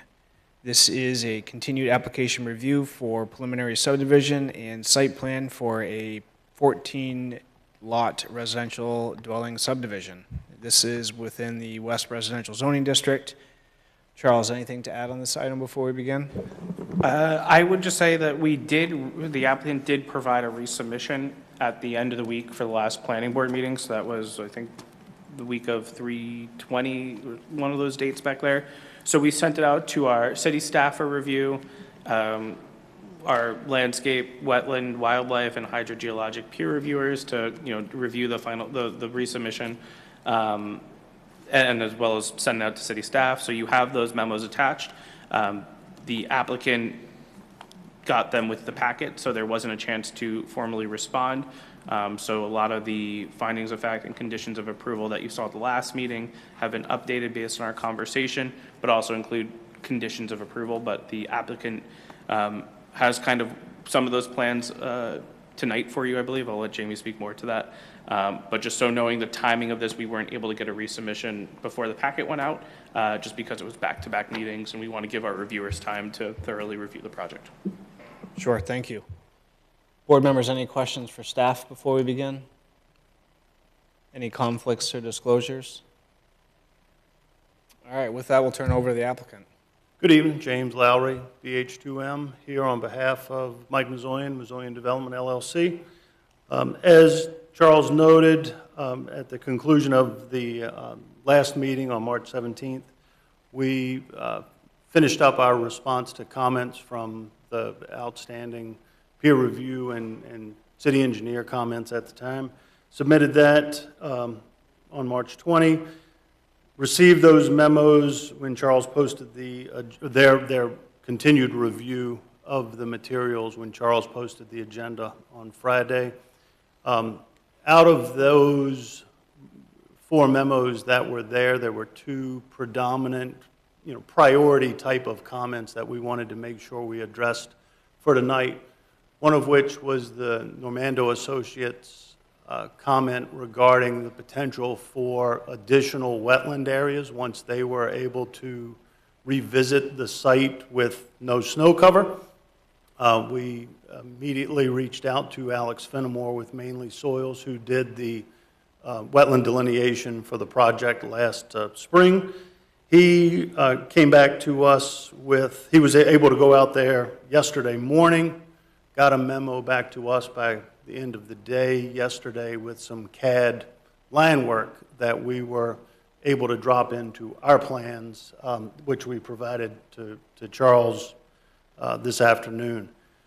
Ultimately, he did identify 3 separate pockets of wetland, 2 of which were more in the southerly portion of the site, along the edges of what was previously proposed as our limit of grading and tree line on lots 12 and 13. Those 2 areas are fairly easy to avoid by adjusting that limit of clearing to the north a little bit towards the hammerhead of the private way.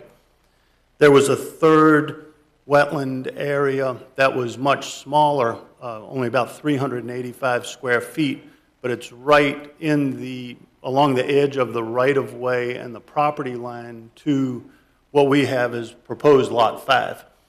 So that ultimately would get completely impacted by the proposed road and lot development, which is indicated and updated on the new set of plans that we prepared today. And I do have copies of those, but wasn't sure if you cared for additional material tonight or not. But with the additional 385 square feet of wetland impacts that will push us over the 4,300 square foot threshold to require a Tier 1 NRPA permit from the DEP. So while that's the smallest of the impacts, it's most consequential to the development and the permitting of the project. The other priority item that we wanted to address was from the R.S. Leonard Landscape Architecture memo with regard to the preparation of a standalone landscaping plan, which we also prepared and included in the plan set that was submitted to Charles today. That plan itself, from a plan view, really doesn't have a lot of additional information than what we had shown in our previous set of plans. We did add some notes, a planning schedule, and moved our planning detail over to that plan, so everything is a little more, from a landscaping standpoint, is more concise right on that one plan sheet. Along with that, we went ahead while we were making those revisions. We addressed some of the comments from the city engineer, and then the last remaining memo that was posted on Friday was from from Haley Ward, your hydrogeological peer reviewer, who indicated that he was satisfied with the reports that we had prepared, or we had provided, that Mark Cincy had prepared on the questions on the hydrogeological standards. So with that, happy to answer any questions. Like I said, if you wanted a copy, I brought 11 by 17s to look at, follow along. Happy to hand them out, or we can. Great, thank you. Board members, any questions for the applicant? Thoughts, concerns? Jim? So I'm trying to understand. Sounds like from the Public Works, the landscape reviewer, the wetlands review, hydrogeologic review, that you've made some significant changes to the plan then, or just these are just like little modest You changing lot lines, or? Nope, no changes to the lot lines. The biggest change from the wetland, the revisited wetland delineation was pulling the limits of clearing and the grading associated with lots 12 and 13 towards the hammerhead some to effectively lower the overall lot development footprint of those two lots to avoid the two new wetlands along those lots. Ultimately, the small wetland on lot 5, there's not a lot we can do with it, so that number was updated to be included in our overall wetland impact numbers. And it appeared that when the staff was providing us with some draft findings of fact and conditions of approval, I mean, there were a number of conditions that were added that were really designed, as far as I could see, to address some of these late reviews. For instance, the landscaping plan and other such issues. It sounds like you're saying that you may need to get another permit, first of all, because you have more wetlands than you thought you had. But it also sounds like the initial 7 conditions of approval were designed to make sure that you followed up prior to final subdivision approval to make sure that all those boxes were checked and all those reviewers' concerns were addressed. Am I reading that right? Some of those certainly are, which is why we had went ahead and updated those plans in advance of tonight's meeting. Okay. So that if anybody cared to see them, certainly we understand that they would, go back out to the peer reviewers, but we felt that they were easily addressed in the amount of time that we had to do that to be able to get those back in front of, at least Charles. That's very helpful. Thank you. So while we haven't seen them in a digital version, they're received, they're part of the application for this site plan and this preliminary subdivision. So that's, and like you mentioned, some of those conditions have and just captured some of that. A little context, at least from staff perspective, the expectation to get to request additional information, get our peer reviewers and staff to look at and have the applicant respond in a 3-week period is unrealistic. So that's why these conditions were included, noting that we got the review, we believe the applicant can respond to them, and the fact that they've already made the effort to respond quickly is, at least from my perspective, a good sign. It just wasn't included in tonight's meeting because we received it after 3 p.m. today. Not that there's a cutoff, but just in terms of staff capacity, that's another tough push to get enough copies out. So we just figured leave it as is, what we have today, let Jamie present it tonight, and work from there. And if he has printouts that we can look at, I can pull them up on screen if you have any specific questions. But the conditions were drafted with the intention that they would not provide a full response to the comments received on Friday. Understood. Thank you. Any other thoughts or questions from board members? Jeff? I had a question. I'm not sure, Mr. Lowry, if you can answer it or not, but Mark Sensiel, the hydrogeological study, was talking about the refresh rate, and they were referencing 6 studies of groundwater throughout New England with this type of soil, and that a recharge rate of 7% of the annual precipitation is a conservative assumption. And the conclusion is that 7 inches of annual rainfall, that the daily recharge rate for your site would be 15%, or 6,000 gallons would recharge the aquifer.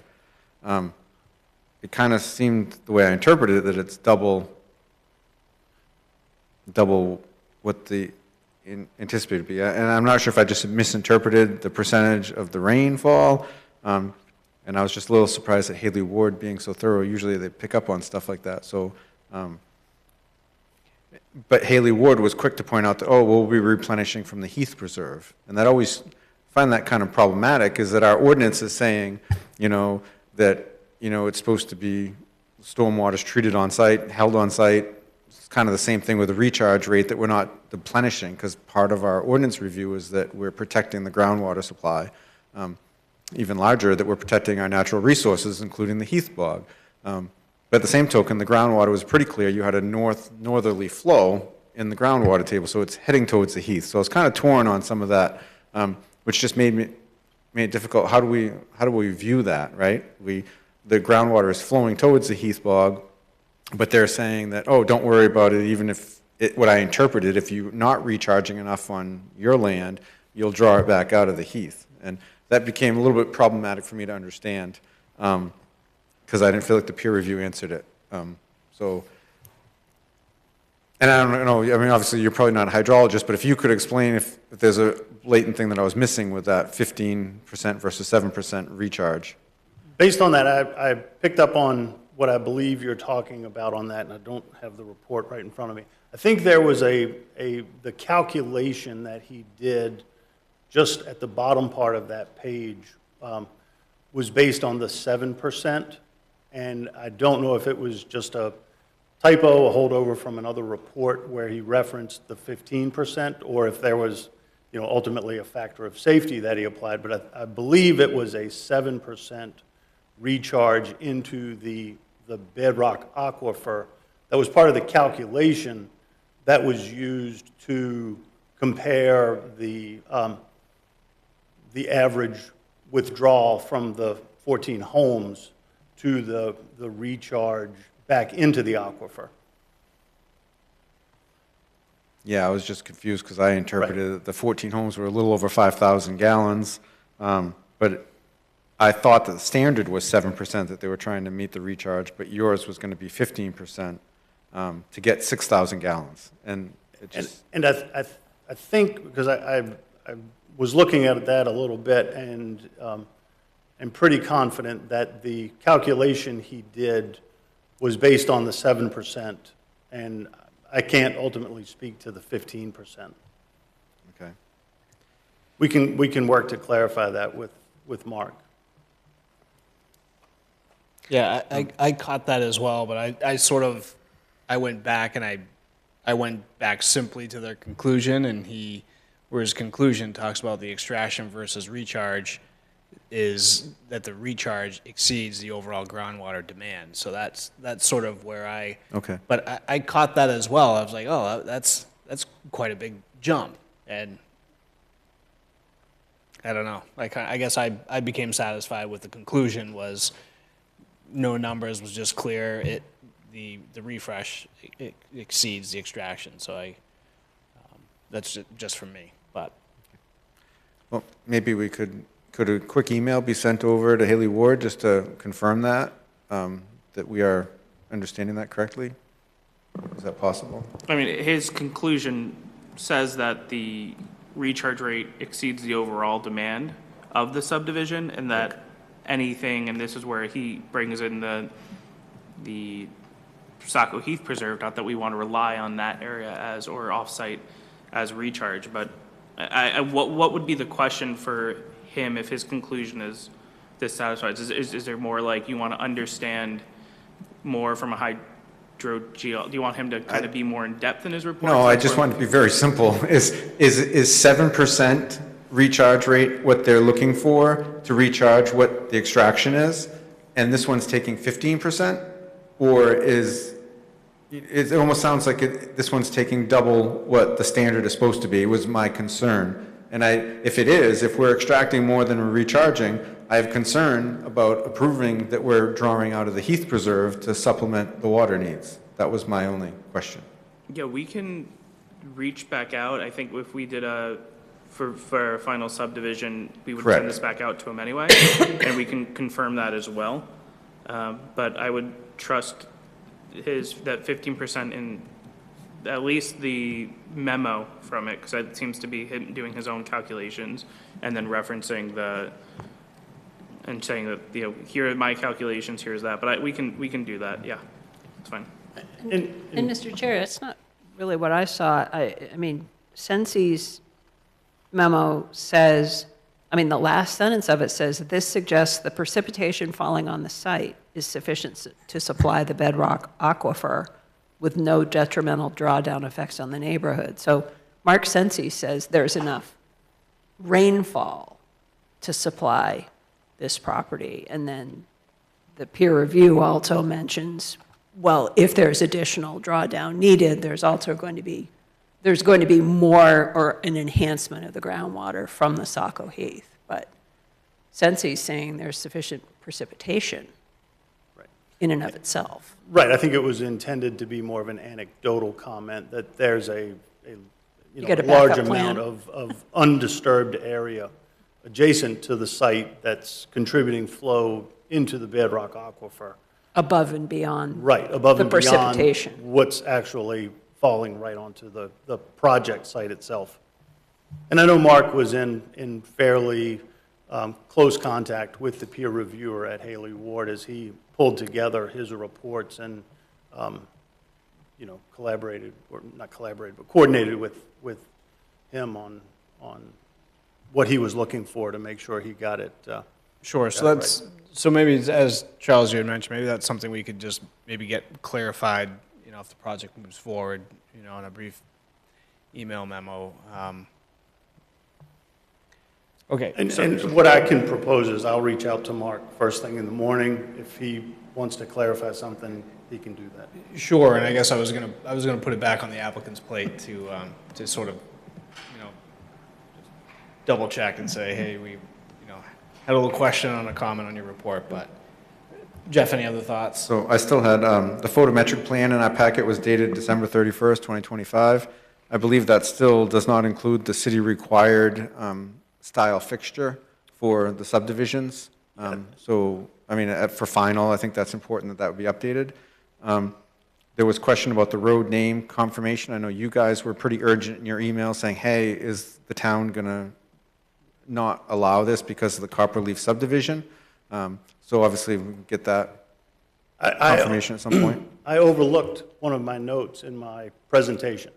Part of the revised plans that we sent into Charles today was to update that road name to Seasons Landing Drive so there wasn't any potential confusion between the other project. Perfect. I know that there was a correspondence with you and Department of Public Works about a 12-inch perforated storm drain. The city didn't look upon favorably. You said it had all been corrected. Currently on sheet 3, I think it's the pipe they were referencing, shows 182 feet of perforated storm drain between catch basin 1 and an outfall. So if that can be updated, if that was the pipe that they're referencing in our packet, which obviously you're redoing the plans anyways, right? No, I will. And then Yes. the final thing that I had, Mr. Chair, was that there was a finding of fact that we should be discussing the sidewalk on the road frontage, which obviously was a concern, I think, because of wetland impact. And now that they're already going to this other tier, we probably need to make a finding on that as well. So those were my items. Thank you. Great, thank you, Jeff. Any other thoughts from board members?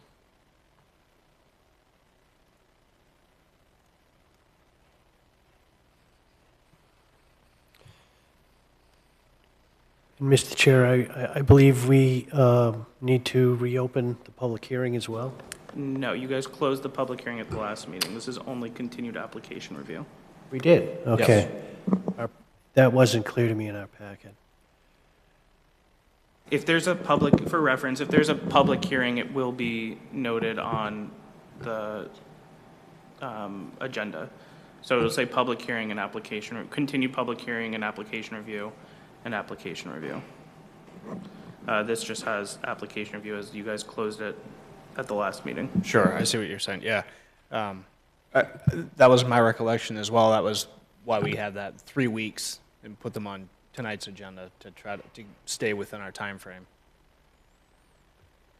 I was just confused by the delineation of dates and different things we had done, and I didn't see that we had closed it, but thank you.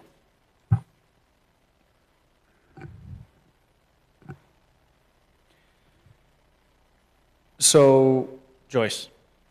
Mr. Chair, I just wanted to point out, and proposed finding of fact F does talk about the lighting design, just to make it clear that that has to be updated. It indicates lighting design must comply with the city's applicable lighting standards to minimize glare and impacts on neighboring properties. So even if the wrong light fixture is mentioned in your plans, it's covered here as a requirement. Yes, thank you. So with that, if the board would like to move to review the findings of fact, any thoughts, questions, concerns? There was one that you had mentioned, Jeff, that you'd like to review. Sidewalk? Sidewalk. Yep. I don't know if there's one I wanted to review. It was a staff recommended that we should revisit it. I'm kind of torn on the sidewalk. Every subdivision. I'm a strong proponent about every single subdivision needs to do the frontage. I look at this one and the way it fronts, it's so narrow and they're worried about the wetlands. You know, I would be much more in favor of if there was a way they could get their road to align with the opposite side street so we have a proper intersection alignment. But either way, I don't think that's going to happen with their wetland and their lot design. But I guess how much you've been bumped over. You said you needed a new Tier 1 permit because of the additional wetlands that were discovered just recently and the shifts that you're making. Would that apply much now if you had to have some wetland impact along the road to create that esplanade or the sidewalk area? Well, and ultimately, it's a very small amount of frontage along the sidewalk, and if memory serves me, it's close to 2,000 linear feet down to the nearest sidewalk to the south along Jenkins Road. So, you know, ultimately, if we have sidewalk all through the project area along the public portion of the road, and any additional sidewalk on Jenkins Road would be an island of sidewalk that really didn't connect to any other nearby sidewalk. Yes, and we hear that all the time. But at the same token, it's just one of those requirements in our ordinance that we're supposed to be, really enforcing that. It's not like it's a huge inconvenience for you because it is such a short area. Most of yours is the apron of the road. But at the same token, watching Jenkins Road develop and the challenges of trying to be a pedestrian in that area is very concerning too. So it's just a matter of keeping it fair for all the applicants is the way I view the sidewalk. Welcome others' opinions. So Jeff, were you thinking that if they're 2,000 feet away from the end of the existing sidewalk on Jenkins, and the sidewalk is on the other side of the road? Correct. Right, yeah. Are you thinking they should run a sidewalk that 2,000 feet down to their development? No? No. Okay, so what were you thinking? Well, the ordinance says that all new subdivisions must install a sidewalk on their frontage. So theirs is, 200 feet maybe? And then they have their esplanade, so we're going to have them put 30 feet of sidewalk on either side. But at the same token, it's every applicant that comes before us, we need to treat them all fairly, right? So that's kind of where I'm going. I know it doesn't make much sense, and unfortunately on this one, it impacts an additional wetland impact. But you look at the closer sections of Jenkins Road, it's pretty harrowing how tight the sidewalk. Sometimes there's not even a curb, it's just a little raised portion, and that's a pretty heavily traveled area because we've allowed so much development out there. And like they say, cars are whizzing by at 45, 50 miles an hour. So is it an island? Maybe it's the island that gives people a little bit of shelter when a car is coming. They can get off the road a little bit. I don't know. But it's just part of our requirement. How do we view it to keep it fair for all the applicants that come before us?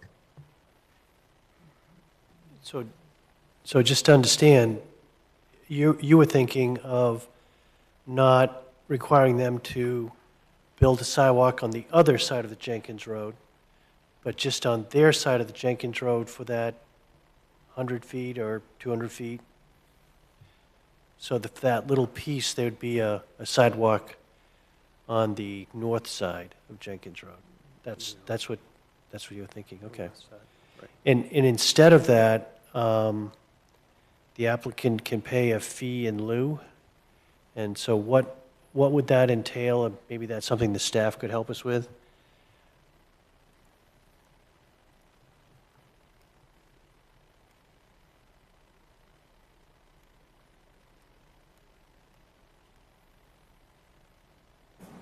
Yeah, I'm not sure how we ought to be working with Public Works. I believe, not since I've been here, but the city has done fee and lieu for sidewalks in places where it is required, but not really the best spot for it, or a sidewalk to nowhere or too far to connect.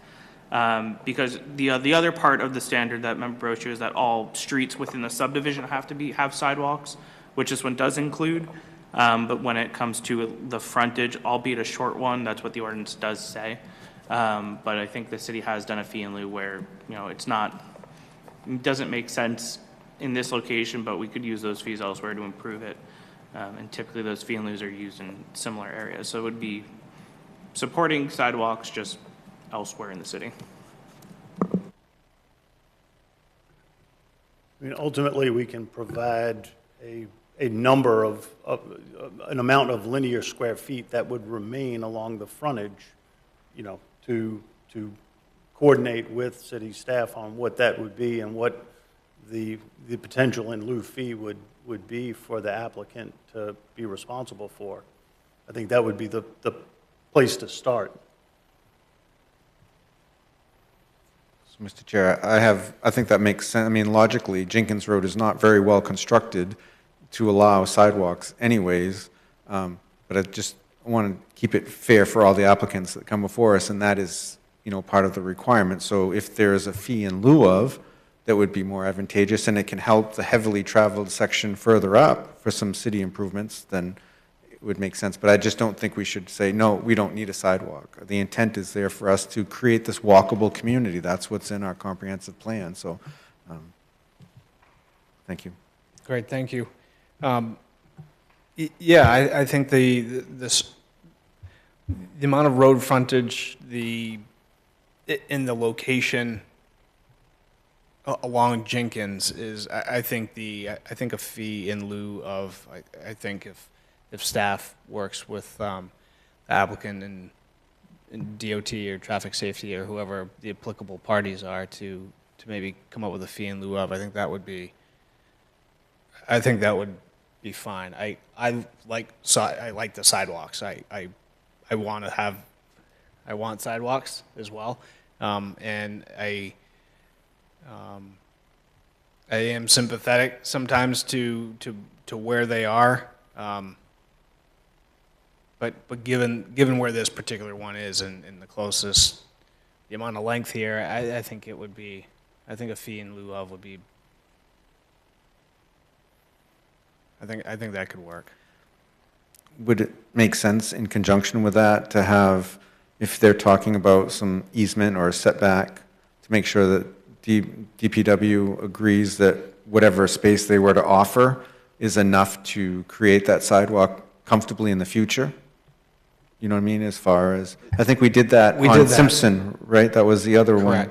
Correct. Just to make sure that, okay, we're going to do a fee in lieu of, we're putting money in some kitty, and at some point, if it's built, if the road construction needs to change, if drainage needs to change, do they have enough space available to them via easement or right-of-way? Yep. So that it'll be a functional sidewalk in the future? I agree.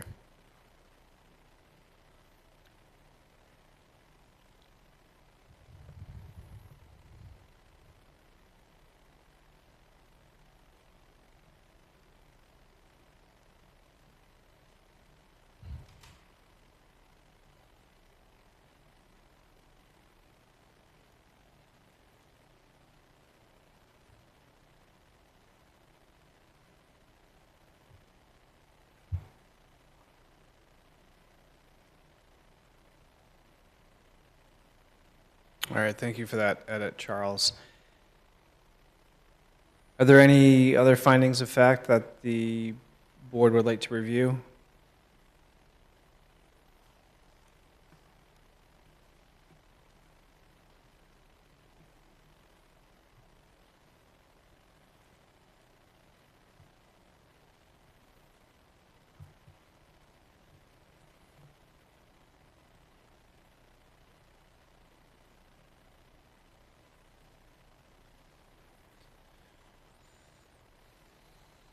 Mr. Chair, I'll move that we adopt the findings of fact for the property 196 Jenkins Road, map lot 90-16 and 91-1.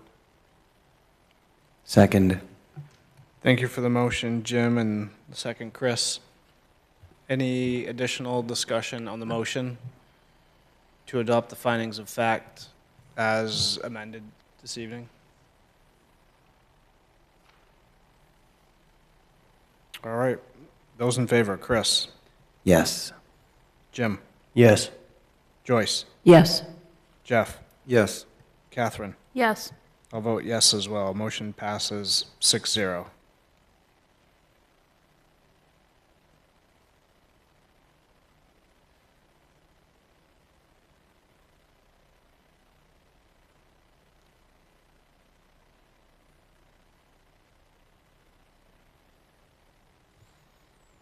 And Mr. Chair, I'm looking at the draft conditions of approval, and I see some words in red, which always makes me nervous.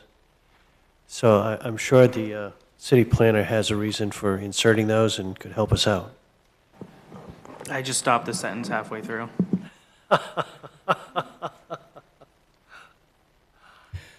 So conditions of approval, item 5, this is the, as part of the final subdivision application, the applicant shall submit updated plans and drawings identifying and delineating 2 areas wetland as described in the March 31st, 2026 Wetland Wildlife Peer Review Memo. So I don't have a problem with that condition. We can make it not red. No, I didn't know if he was about to say something Sure. else there, so if that's all he was doing, Charles, if that's all you were doing was just, Completing a sentence. that's wonderful. It's good to complete sentences. Mr. And- Chair, I'll move, Sure. I'll move that we adopt the conditions of approval. Thank you for the motion, Jim. I'll second. Second by Joyce, thank you. Any additional discussion? Catherine? I should have mentioned this on the last conditions of approval. Number 20 has a little typo. I'm just now realizing that you copy and paste it, so it's now in all of them. It says shall play applicable impact fees instead of pay. It's been on a lot of conditions of approval. That's my bad. Yeah, so I realized it on the last one, but I was like, oh, it's on one, but now it's on all of them, so figured I'd mention it. I can fix that. Thanks. Good. Thanks for noticing that. Playing with impact fees, that's not really, I understand. Well, it's a word, so like spell check doesn't always catch it, because Yeah. it's not like an actual misspelled typo. Thank you, good observation. So motion by Jim, second by Joyce. Item number 20 amended. Any additional discussion? All right, those in favor, Chris? Yes. Jim? Yes. Joyce? Yes. Jeff? Abstain. Catherine? Yes. I'll vote yes. Motion passes 5-0 with 1 abstention. Mr. Chair, I'll move that we grant preliminary subdivision and site plan approval for the property at 196 Jenkins Road, map lot 90-16, 91-1. Thank you for the motion, Jim. I'll second. Second by Joyce, thank you. Any additional discussion on the motion? All right, those in favor. Chris? Yes. Jim? Yes. Joyce? Yes. Jeff? Abstain. Catherine? Yes. I'll vote yes. Motion passes 5-0 with one abstention. Thank you, sir. Thank you all. We will pull things together and be back in touch. Mr. Chair, can we take a short break before the next item, please? Sure, we can take a 5 to 7-minute break. Thank you.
One for that short recess. We'll continue along this evening with our next item on our agenda, which is item 6D.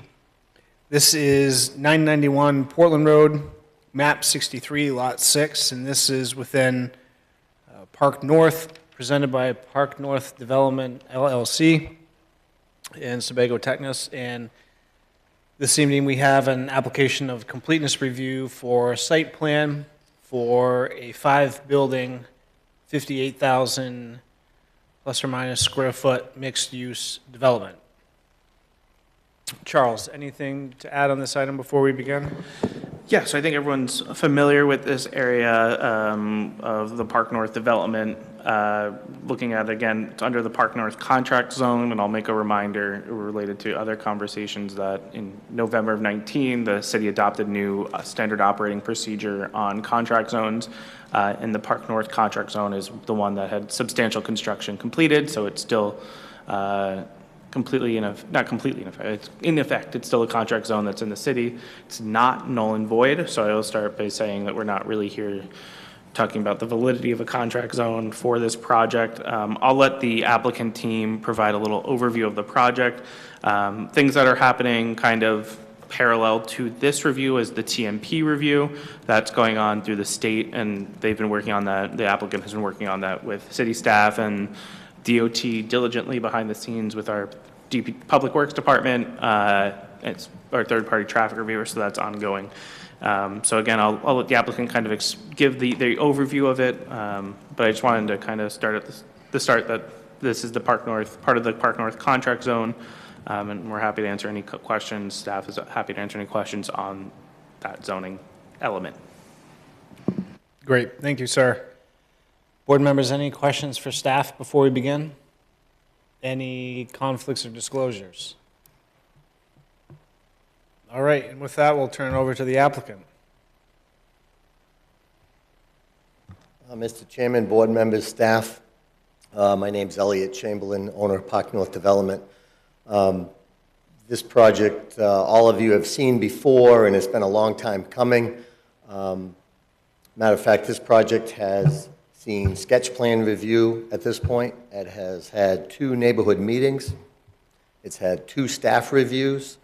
So far, it's had really good feedback from everybody involved. So I'm just gonna, I'm here tonight with Matt Orr from Sebago Technics and Joe Musso and Matt Cummings from Cummings Architecture. They're each gonna speak tonight about their respective parts in this. I'm just gonna give you some high points.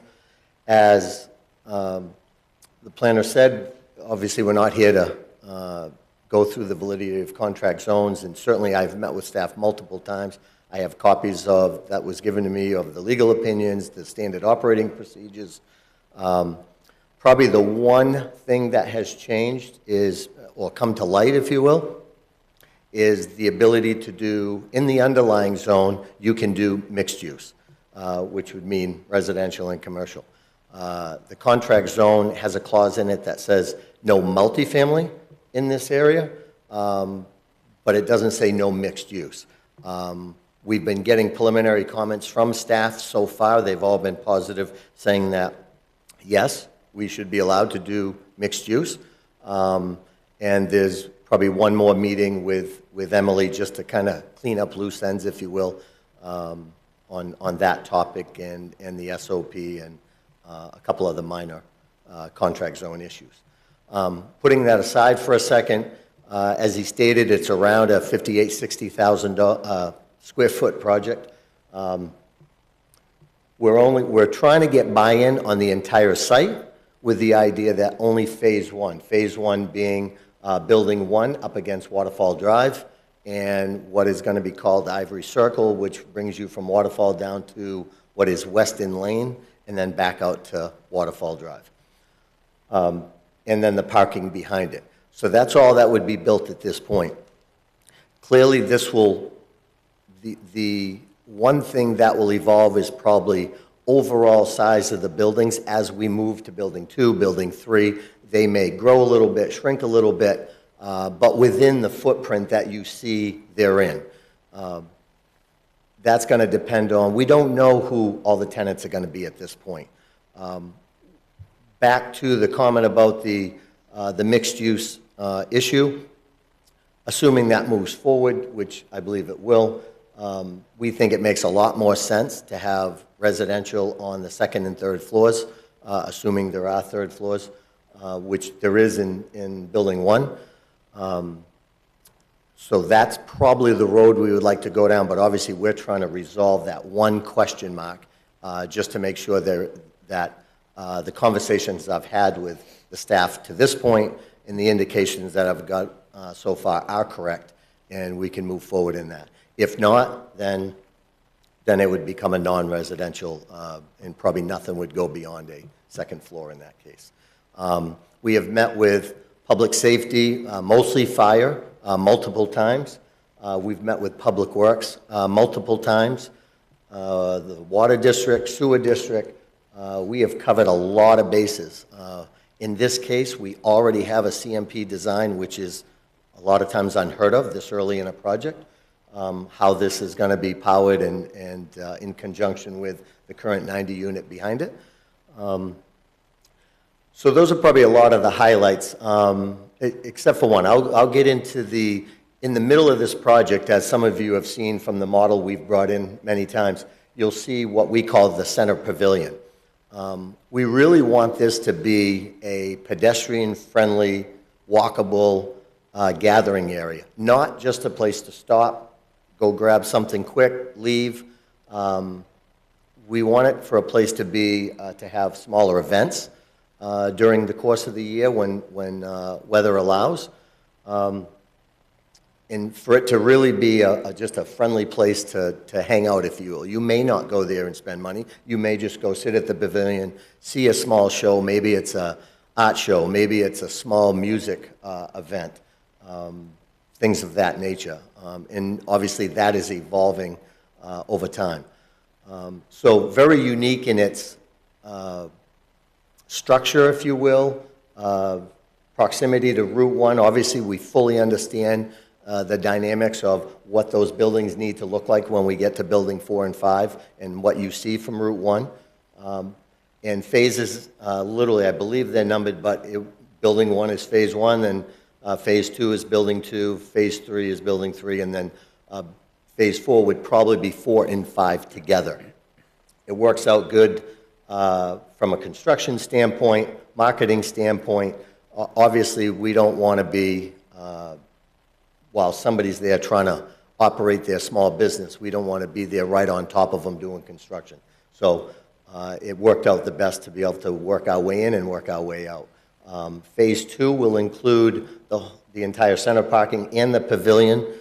So basically, by the time we get to Phase 3, Building 3, we'll be working on the outskirts of that center pavilion, and the same with Building 4 and Building 5. If there's any high-level questions, I'm certainly happy to answer those now. If not, then I can certainly bring up Cummings Architecture and then move on to Sebago Tech. Catherine. I have a question. I know you have a business for Building 1 committed. Are you going to wait to build the rest of the buildings until you have businesses committed, or are you going to build them and then attract tenants? I think the goal is to at least have a portion of the building. But if we were to go residential on the second and third floor, and staff has also indicated to me one of the caveats I think they're looking to implement, correct me if I'm wrong, Charles, with the Portland Road zone, is that if there is residential up on Route 1 or within a certain distance, that it has to be up on a second and third floor. And I think that makes a lot of sense, and that's certainly the avenue we're going to go. So that building may be just occupied on the second floor, and the commercial may be open, or it may be occupied on the first floor, and the residential may be open. But most likely not start a building of those sizes with nobody in them. Okay. So as long as there's a portion of the building spoken for, then we would move forward with that building. Okay, thank you. Yeah, just to respond to that, we're seeking legal opinion on kind of the first issue, which is residential allowed as part of this project as it relates to the contract zone. But we've also reached out for just general zoning questions with the overlap of Portland Road and the contract zone. So we didn't have an update tonight, but we've talked with the applicant, we've been talking, and I think we're hoping to get a legal opinion on this fairly soon. And then I will just also add that one of the first comments from Public Works, and it's also a planning comment as well, is about the phasing of the project. So I know that the city staff are curious about, whether the approval is for phase one of a 4-phase plan or for all of it, and all of it will be built. So that was a comment from DPW as well. Yeah. And as I understand that, as with a lot of Park North, if the buy-in was granted on the overall scheme of the development and phase one was approved, we would still come back in for phase two when that building's ready to go. So you would still see each building and have a chance, you'd have a chance to look at phase two in that building, have a chance to look at phase three in that building, and then 4 and 5. So this is not a case where you would grant approval tonight and we'd never be back. We would be back for each phase to move into that phase. And if there's any changes, obviously, we'd have to let the board know.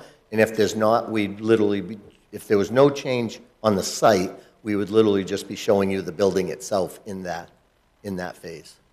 Sure. So Elliot, similar to a previous project that we reviewed with you further south, that had 7 phases, was it 6, 5? How many phases was the last project? In the residential?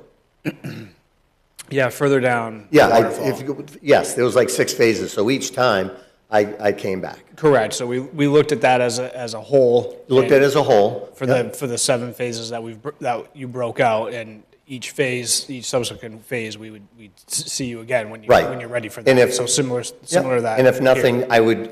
I would inform the board and staff if there was any changes, if we changed anything, whether it's infrastructure, visual entities, anything like that. And if there wasn't, we would just say we're ready for phase 2, and we haven't made any change at all.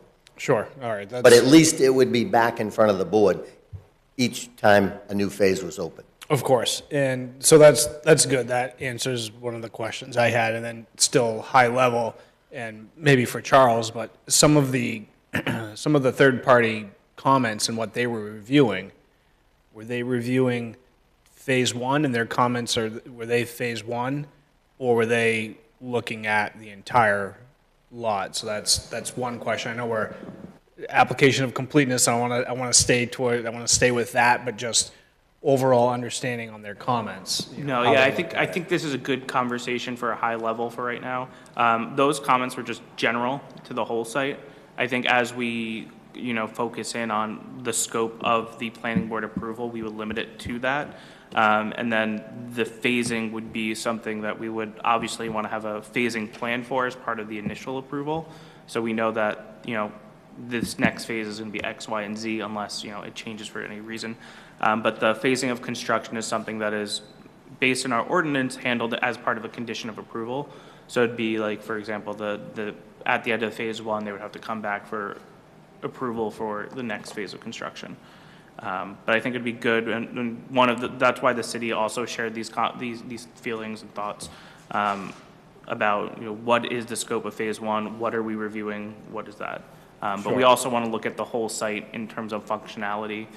So we want to look at it, in the immediate, we want to understand what the phase 1 development is, but when it comes to infrastructure and like what stormwater and sewer, we do want to look at the whole site now. Right. Just so that we make sure that we want to look at it completely, but also understand that, this might be phased. So it's a little bit of both is what I'm trying to answer you, but. That's perfect. Yeah, I think he's right. I think we saw comments that we got late Friday, comments that had to do with the entire project, and then a lot of comments that were focused to just phase 1. As an example, the fire department, when we met with the chief and the deputy chief, we wanted to know, okay, when we're all done, is our alleyways and travel paths, are they acceptable? Because the last thing we want to do is start down this road and then find out we need to make a major change of course. In infrastructure. So Charles is 100% right. From an infrastructure point of view, all our conversations with public safety, fire department, public works, water district, and sewer, we were looking at the whole thing to make sure when it's all, if it was all done today, does it work? Does it physically work? Yep. And does the pond accept the drainage? Does the sewer work, water work?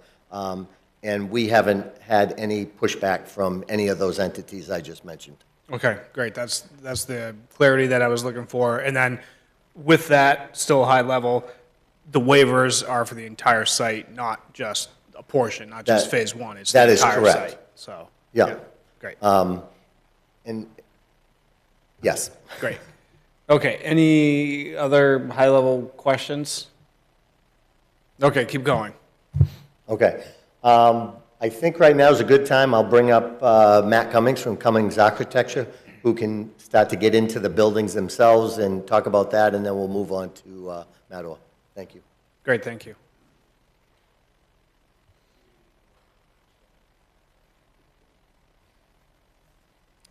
Hi, my name is Matthew Cummings, Cummings Architecture and Interiors. I was here when we brought in the big model. Everybody was able to get up and walk around it, and it was a lot of fun. And I'm going to repeat a few of the things from what I said before, which is when Elliot came to me, he wanted to create a project that was special, not something that was what we all know as a shopping plaza. And so we spent a lot of time, precedent studies, looking at special projects and thinking about what would be just right for Saco.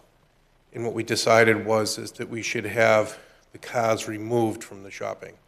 Instead, also, it wouldn't just be shopping, it would be a place that people would go and gather as a community. And that the activities within that community might have a hub in the center of it.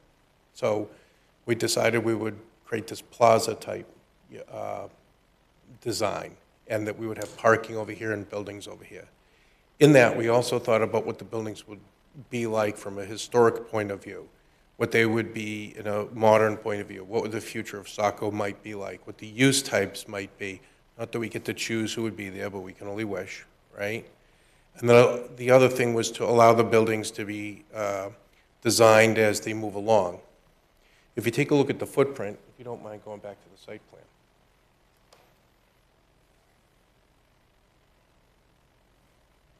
That's it, Matt, you fired. There you go, thanks. You can see that each one of the buildings aren't just simply rectangles. We've given thought to intimacy when you interact with the buildings, the entry alley and how you circulate around the buildings, the courtyard itself, the exterior of the buildings. If you notice, there's not really, except for one building, there's not really a back to any of the buildings. Every building has a nice facade. There's facades that face main streets. There's even facades that face the parking lot. So it's not like a shopping plaza building where there's the back where you dump all your trash and pick things up at some loading dock. And then there's the front of the buildings where they march along building 1, 2, 3. These buildings don't feel that way. Yeah, again, the idea is each person decides they want to lease from Elliott, rent upstairs and so forth. Each building has its own character. With that being said, we do feel like a community of buildings. So we can go back to the first building. Thank you.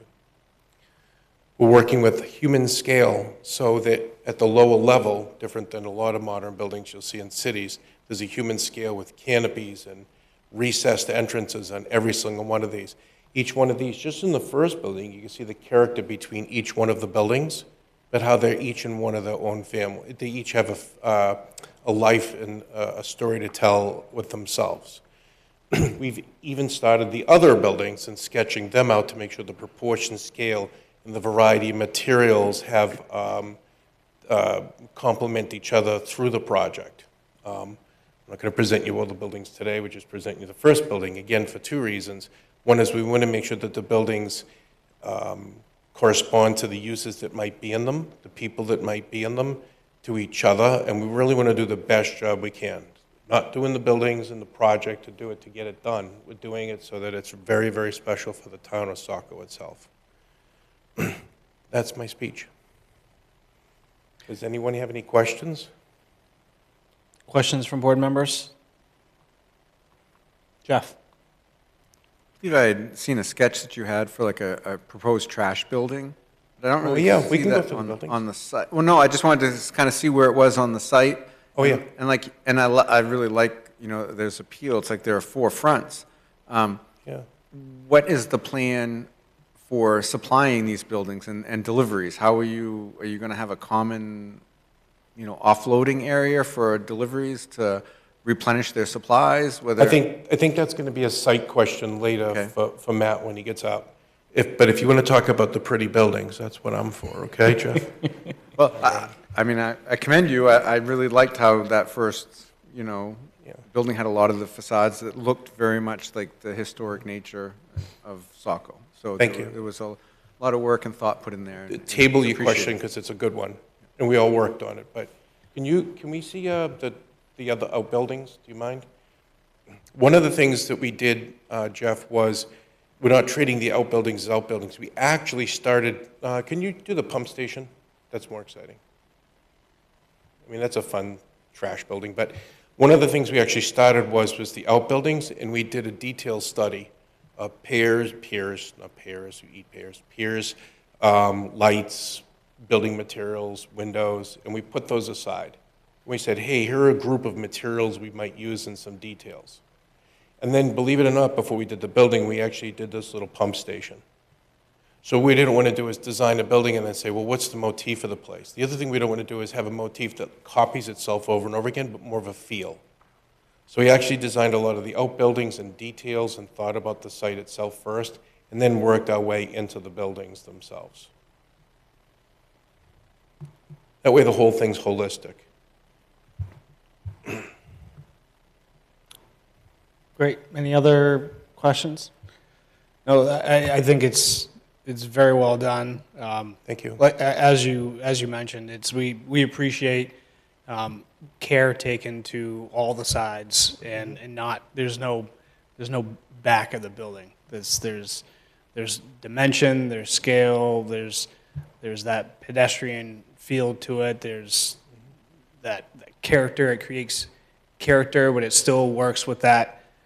All that language and the Saco downtown, that whole vernacular. It's good. Well, Matt, it's really good. Elliot's paying us to have fun, so there you go. All right. That's key. We'll let Matt talk about trash. Great, thank you. Sorry, I'm going to take Matt's glory for a second. Before we forget about your question, on the site, you'll see on this picture in the lower right, there's a building by itself. That's a trash building. And the reason, one, I do not care for open dumpsters on a lot. I don't care how pretty the fencing is. It's ugly. Being as close as we are to the ocean, you end up with seagulls. And if we have food uses, that could be problematic. So a garage gives us the ability. The one negative of that is the building has to be a certain height and a certain size garage door so the trash truck can pull in, grab the unit, back out, dump it, and put it back in. So you have one in the lower right, and then in the upper left, you'll see a little extension off Building 4. That is also a secondary trash garage. So you have one at each side of the site. And then to get more inclined with the pump station, that was a building that, out of necessity, but we ended up thinking, okay, working with the fire department, we started getting involved in, okay, we're going to have to do fire suppression in every one of these buildings. How are we going to run pipes through the pavilion area? And we didn't want this whole underground being just full of pipes in every direction. So we came up with the idea, what if we bring the main into one location as the pump station, and then pump out of that smaller pipes to each building. That does a couple of things. It gives us the pressure we need, and now we don't have to have a complete full-size riser room, sprinkler room in every single building. So now fire department could pull up, walk in that building, and they can see which building it is, which unit it is, and immediately go to the correct building, and along with lighting, emergency lighting that would be going off at the building that is having the issue. Two, after the water district meeting, they said, we know we have low pressure, and they said, with all the square footage we have, are we going to run domestic through the pump? And we weren't planning to, but we think we're now going to make that change. They brought up a project that Bideford is doing where same thing. They have multiple buildings on one site, like a campus style. So to keep the pressure up and take care of their fire suppression, they're running everything into the pump station and then keeping the pressure high on both the domestic side and the fire suppression side.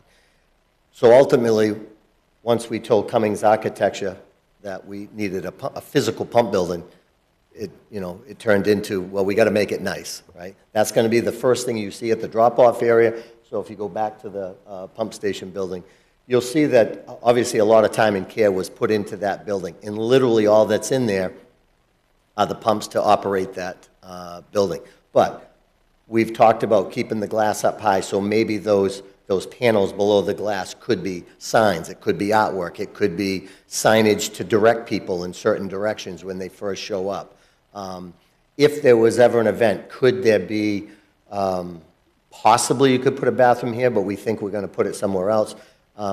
So it's really one of the most visible pieces when you first pull into the site is this building. So as you can see, we've made it as attractive as possible. When it gets back to the deliveries, there's two delivery routes, if you will.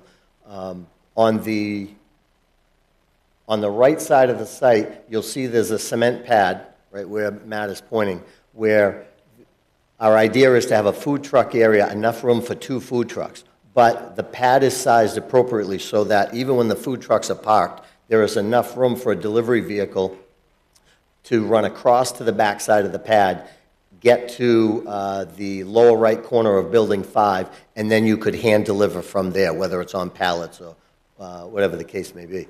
The second site is behind Building 3, where a truck can pull all the way up to that second trash garage, could take a right, pull up to that alley, same thing. You could unload there and bring deliveries in. Obviously, Building 3, Building 2, and Building 1 are much easier, but certainly we took care into thinking about how does 4 and 5 get deliveries.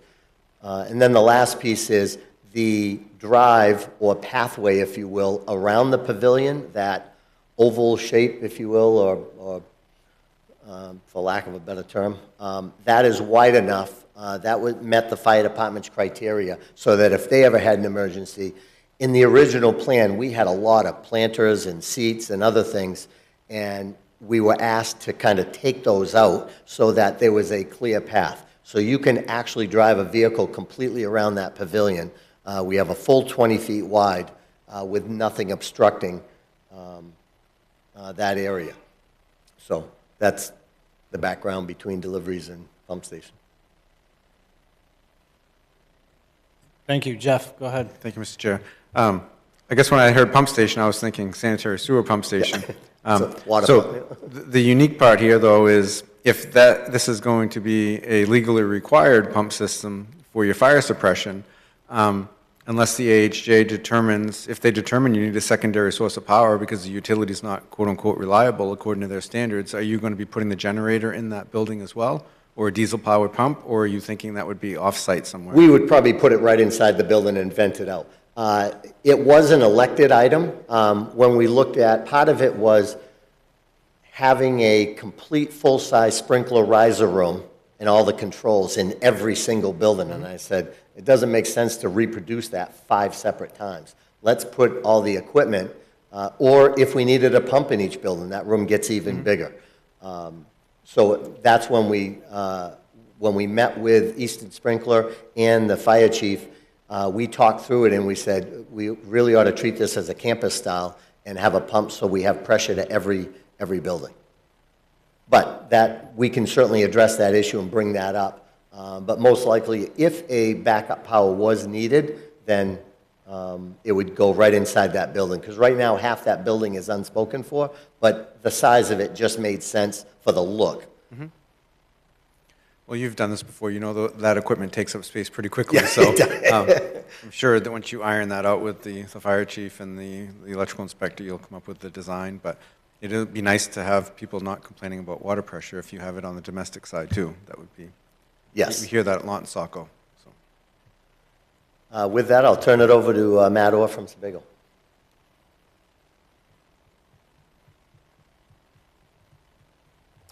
All right, good evening. Matt Orr, civil engineer with Sebago. I don't think I have too much to add at this point. Elliot does a good job of summarizing the work that I've done to this project, but yeah, I think overall the biggest thing was we worked with Public Works, the existing wet pond that is located to the east of the 90-unit apartments, further off screen of this property, was originally sized to accommodate the development here, so we confirmed through those calculations that we're still able to meet treatment and the flooding provisions of the original DEP permits and the original overall subdivision approvals with the development shown on this lot. I think additionally, you know, some things weren't 100% spoken into, but again, something we'll move forward and address with peer review in the comments. But overall, our focus was around the limits of phase one, so there's a red line that's a little hard to see on the screen, but around that building, first building, so particularly when speaking with landscaping, lighting, all sorts of those aspects, you know, that's where we wanted to keep our focus for now, with the real details as we move forward on this project, understanding that as buildings change, as facades update, those items will also update as the project comes back in front of you all. But with that, happy to turn it back over if there's any further questions. Sure. Can you, Matt, can you talk about the requested waivers briefly? Yeah, sure. So I think the big one that we had, they almost go hand in hand, but there's the request for a waiver on the internal landscaping component. There's a minimum at the parking lot of this size that we need 10%. We are hitting about 7.5, so we're requesting a waiver on that aspect, just so we can maintain the parking that we're providing. And then in turn with that, we are requesting a waiver on the parking requirements for the overall facility. Again, I think as it's been spoken to a couple times this evening, without having all of the tenants nailed down today, it is a challenge to predict that far out on what the full parking build-out would be on a development of this size, without locking people in and forcing in who could move into these spaces. So with that, there is ample parking on neighboring properties that are under control of Park North Development and within this community. To the north side of Waterfall Drive, we've accounted for approximately 120 additional spaces. The 90 unit to the east of this site, both are in walking distance. There's about, I believe it was 20 additional spaces on that parcel. Additionally, you know, just on the location of it and what we're intending here for the pedestrian-friendly use, we would love to see those that live elsewhere within the community as it is today. There's sidewalk connection to this property, so certainly anyone within the whole subdivision has access to get here, ideally without modes of vehicular traffic. But so there's that, and then we've also had, as part of our communication with all the other staff departments, we have met with staff and the Biddeford Saco Old Orchard Beach bus group.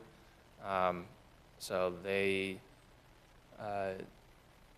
wouldn't commit to necessarily driving into the development as far as creating a bus stop, but there are talks of, as this progresses forward, adding an additional stop out on Route 1, knowing that there are potentially changes with Route 1 and the road network as it is, so how we'd accommodate either a pull-off or designating that a bus stop is at that location. So there are multiple means to arrive on the site. Today's day and age, there's also a lot of ride sharing, so and also just looking at neighboring communities and developments that we see in the area that are of similar size.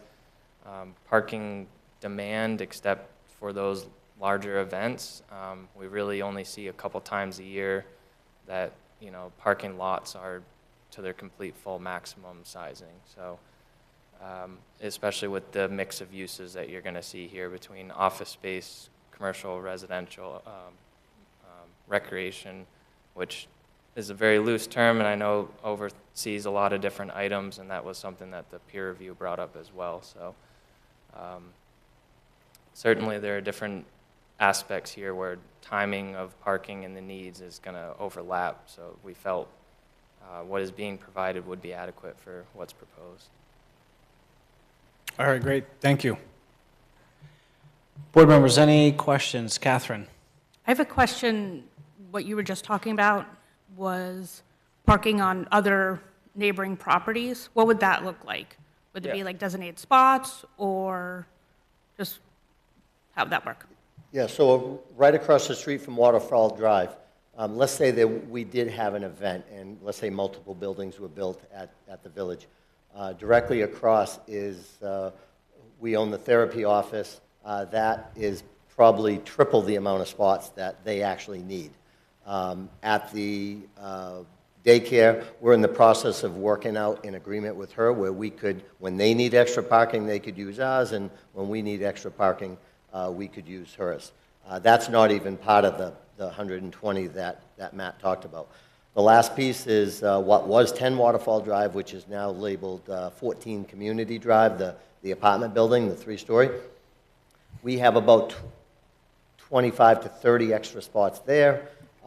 We have about 25 extra spots at the 90 unit that's currently being built at the bottom of the screen, you see right below the village area. So we certainly feel between the excess parking on sites we control within a walkable distance, between the shared uses, by having some businesses that are going to be morning heavy, some midday heavy, and some evening heavy or weekend heavy, you're going to get that, especially with the number of units in here, you're going to get that mix, people coming and going. If we do make the second floor residential, that actually lowers, if you took 1,000 square feet of office, you need 4 spots. If you took 1,000 square foot, 1-bedroom apartment, technically you only need 1.5. I always say 2. So it's actually less parking, so it's less demand on the parking lot if that was the case. The benefit of doing this in phases is as we move forward, if we got to building 2 and filled it up, and we started seeing an issue right away saying, we're never going to make the parking, I don't foresee that based off other projects I've done. We could certainly start to shrink building 3 and building 4 and 5 as we extrapolate those needs outward. Okay. Instead of you build this entire site in one shot and you find out after the fact that then there's nowhere to turn.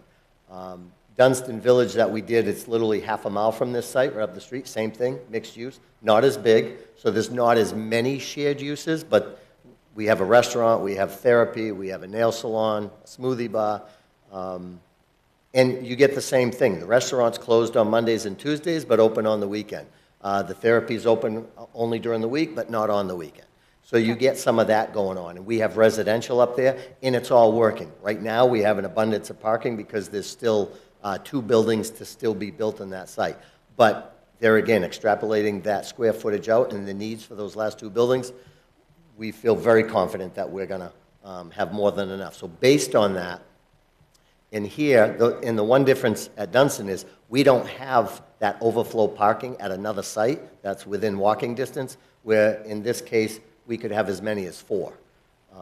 And that's why I feel comfortable for, even if you did have an event, and just so we're clear, when we talk event, we might be talking, 50 to 100, 150 people. We're not talking a 1,000-person event here.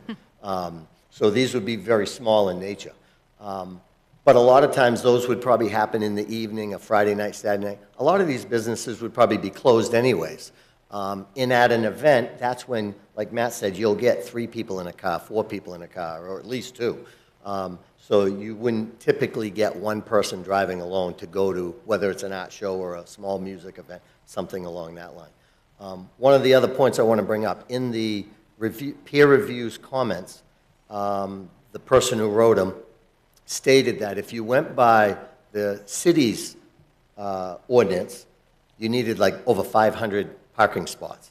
But if you went by the ITE manual, which is exactly what we all use for DOT and everything else when it comes to traffic, you only need, it's around 260, 270. Well, we've got 300. Personally, our opinion is that some of the parking standards in Saco, we think are extremely heavy on the commercial side. We think they're probably in line, sometimes maybe a hair light on the residential side, but on the commercial side, we think they're much overstated. And that's why you see such a big discrepancy between the city ordinance and the ITE manual, which is a national traffic manual. So. Great, thank you. Catherine, another question? Yeah, I have one more question. The water capacity and the traffic peer review both talk about a hotel, but it's not mentioned in other places. Are you still planning on one? We don't think so. Okay. Building 3 got talked about as a possible boutique spot. Is this the right space for it? You kind of have to back up for a second, and when the four of us sat down and said, okay, we need to put a list of uses together. You know, it's like throwing a dart at the wall. How much food are you going to get? How much financial are you going to get? How much office? Nail salons? It's a guess. It's an educated guess. We thought about that, but that was before the conversation about the clarification about the residential came up. So we think it makes a lot more sense instead of having that transfer of people on a nightly basis, on a regular basis. Having people live there, have built-in customers, the place would fill up a lot quicker. It would have a lot more life, if you will, at nights and weekends. So we certainly think that is the correct way to go. And to be clear, I'm not saying that conversation's over. But certainly all the feedback we've gotten from staff members so far is that, yes, we should be able to do the mixed use. Okay, thank you. Yeah, just some of the older paperwork talked about it and some of the newer paper didn't. So just wanted to clarify. Thank you. Great, thank you. Jeff? Thank you, Mr. Chair. So, Mr. Chamberlain, I had concern on the parking as well, and I did pick up on that, which matrix they used. One of them was over 500, and one of them was like 270. And then I appreciate your layout that, hey, we're not going to invest this and build it all at once and then realize we don't have enough parking. But when I listen to your phasing and that logic, my question is, why aren't you phasing it in reverse? Because as planning board, we're very concerned, or at least I'm very concerned with the street appeal from Route 1, what it's buffering, the design that's going to be seen. And if you were to build essentially in the reverse pattern, the accessibility for construction-wise works its way out. And if you get towards what you're calling phase 1 and you're short on parking, now you have the ability to continue expanding parking on your site. Building it in the proposed sequence, you no longer have space, you've boxed yourself in, and the ordinance doesn't allow to have parking visible from Route 1. So then you'd have this front building that you're either going to shrink down, and it's going to look smaller. The whole scale from Route 1 is going to look very different. So, you know, that's where I'd probably disagree. And I'm sorry, I didn't mean to cut you off. And we thought about that, and Matt Cummins could also talk about this. Some of those buildings have second floors, so the idea would be you'd keep the scale, but probably lose the second floors within those buildings. The whole idea was that front building along Route 1 would probably be a little bit shorter in height and not block everything, although when you're traveling down Route 1, you're going to be so close to that building, you're not going to, no matter how short it was, you're never going to see over it. Sure, and you know, they're the experts on design, and they come up with some very attractive looking stuff. I'm just thinking logistically, as we're working our way out, and we're supposed to be kind of making sure that there's enough parking, I have, you know, logically, I would want to be seeing you build back to the lot, back, so that if you did have to omit a building and create some more parking, that you could do it. In this pattern, you're going to be stuck because your last phase doesn't really allow the option for additional parking. The other issue with that is that phase would be so intensive financially up front. You're basically building the whole site without building the first 3 buildings, but you're basically building 100% of everything else. We've looked at the numbers 20 different ways, and with the shared use, with the overflow parking, we feel very confident, and we felt confident before talking about the second floor being residential. If the second floor ends up being residential, you probably you could probably actually lose 20, 30 spaces. We wouldn't take it out, but the need would drop because every 1,000 square feet, an apartment is less use than a commercial space on the parking. Absolutely.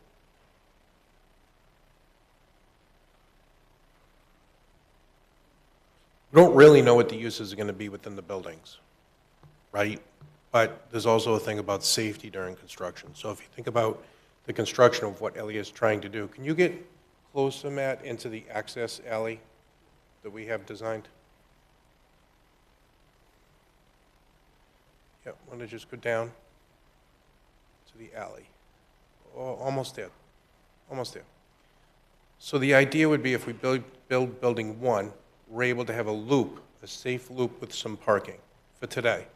And as Elliot builds the property, he can build towards the street. If we build the building at the street, that means he's forced to build a parking lot. And if the building along the street is built first, that means that people have to walk through a construction site in order to get to the building along the street. So the idea was to build this first building.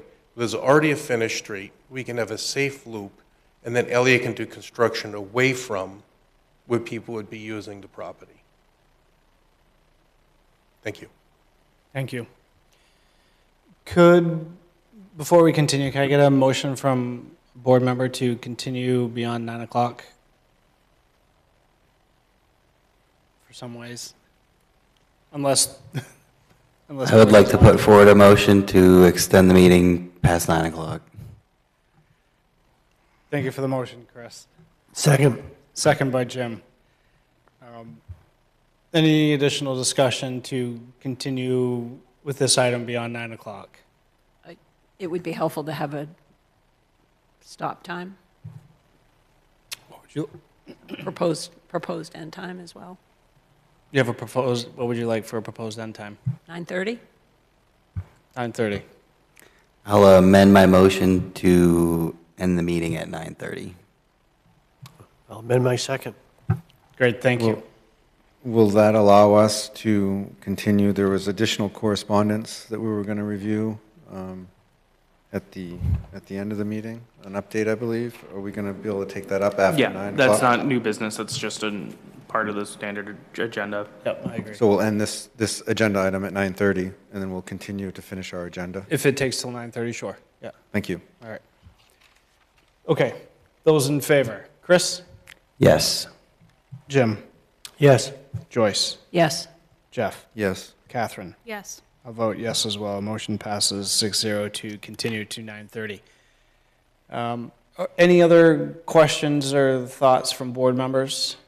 I myself, I'm in support of reducing the parking count. We've seen it before. We've granted that request before. We've seen shared parking be successful, and I'm in favor of less pavement out there. If Elliot and his team knows if there's not enough parking and the project, if it is going to affect the success of the project, he's going to find a way to get more parking, and we'll review it as we need to. I mean, if there's not enough parking and the project fails, that's not good. So I know, hey, he's shown enough technical capacity that he knows how much parking he needs. So I overall, I'm in support of less asphalt out there. So Sure. I could support the waiver. Yeah, Chair, I'll note that as part of that, the phasing conversations will have specific guidelines about, what the uses are. But even after this is fully built out, I think for purpose of the TMP, just if there's shared parking involved, the shared parking in the ordinance also speaks to like at any change of use, any new renovation, the parking has to be considered. So Sure. I think it becomes a monitoring, enforcement, compliance thing about parking, and it's not, yes, it's important, certainly important at time of site plan to understand, ideally what is the amount of parking allowed. But even if they go through with shared parking, we'll need those agreements. If there's part of phasing, we'll want to see traffic at each stage, and I think even as part of the TMP, the use is pretty important too. So I think there's a lot here. As for the waiver itself, I will say that the first waiver requested, and I didn't do any waiver analysis, is most likely unwaivable in terms of landscape design. I have to look into what is the parking requirements itself in zoning, give the planning board flexibility to determine shared parking, parking minimum requirements, things like that. The parking design standard can't really waive zoning ordinances standard, so I'll just say that now. I have looked at it. When you look at the two waiver requests together, they kind of do work together in terms of that, but the parking design standard is a zoning standard, and the planning board can't waive it unless it specifically says it in the ordinance. But they kind of do work together. Okay, understood. Thank you. I agree. It's going to be a little bit of a logistical difficulty keeping track of all that. That being said, the landscape islands, I'd like to see the 10% landscape island. So I guess that waiver I would not support. Circling back on another conversation we have, made adjustments to landscape islands before, so that let's look at that later, maybe. But overall, as far as application of completeness, circling back for that, because we've given ourselves a deadline this evening for our discussion here. Yeah, I think it's good. I appreciate all the hard work that Elliot, you've and your team have put into this. I think it's great. We're glad to see it before us and not just the model, and you guys move on to something else. So I appreciate the diligent work you've put together, and so quickly, honestly. It doesn't seem like it was that that long ago that we saw you. So anyway, I think it's well done. And the only comment I have about what you just said about keeping track of it, honestly, that's pretty familiar with us and staff, and I think staff and other projects. We keep track of, like when a pond has a certain capacity, we keep a scorecard of every time something gets built, what's left in that capacity. Sure. Traffic, when we have a permit with a new set of permits, we have X number of permits. Every time we approve something, it subtracts off that. So keeping that scorecard on certain items has been very familiar through this whole project between our team and staff. So Yeah, it's nothing new. That's great, because I'd much rather do that exercise than have just sea of unused parking. That's just not, it's just a bummer. So, Jeff, go ahead. Respectfully, Mr. Chair, I need some clarification, though. I mean, we're wrestling, and this is super difficult, right? The applicant has got a very great conceptual plan in front of us. No known applicants. It's very difficult to nail down the number. I respect that, right? If we are to do shared parking, and when we hear shared parking, is that, when you talk about that, is that deeded access so that when Mr. Chamberlain no longer has right title and interest to the across the way, that parking is still in play? We had a local church that had an issue. So when you say we're open, you're considering waiving, are we okay that there's going to be easements and legal restrictions so that as these change hands in the future, that they know they'll have shared parking? Shared maintenance responsibilities, maybe. I don't know what it's going to be. We expected that to be a deeded restriction. Okay. So we don't have any issue with that. Because because the scorecard works. We've seen how it works, but it's easier when it's under one ownership. So that was kind of one of my concerns, because it's very difficult to say we're providing enough parking when they don't know who the occupants and what the uses are going to be. But I want to, that word shared, you're using it one way, which is one correct way. The other way we've been using that word is shared within the project, meaning you've got a breakfast place that's only open till 11, and then you have a lunch place that's open from 11 to 4. So one place needs cars till 11, the other one needs it from 11 on. That's kind of what we meant by having shared uses. You get that overlap. So everybody doesn't need full parking full time. So in my world, that would be just non-coincidental loading where they're not taking place at the same time. Yes. But it makes sense. But I'm just saying is if you're proposing to meet the count that would be by using one calculation, hey, we've got 120 lots over here. If we are to be calculating that, I think that we need to make sure that there is legal right to that in the future. That's Yep. part of my concern. I agree, and I believe we've done that just across the street with the apartment building, parking lot, and the daycare parking lot. I think there's a few shared spaces Yeah, there as there'll be well. 3 properties that we currently own, so that deeded restriction would, could be done tomorrow. I'm in the process of talking to both the bank and the daycare so that when they have an event, and they've had events now and then, that they could use our parking lot, and when we have events and we needed it, we could use their parking lot. Sure. Yeah, ultimately, I am in support of not having just sea of parking that's unused just because there's a number on paper and it's unrealistic. I 100% support efficient parking. So, yes, but you have great concerns, and I think in the past so far, I think we've been able to address those successfully. So, yeah, that's all I have. Any other thoughts from board members? Jim?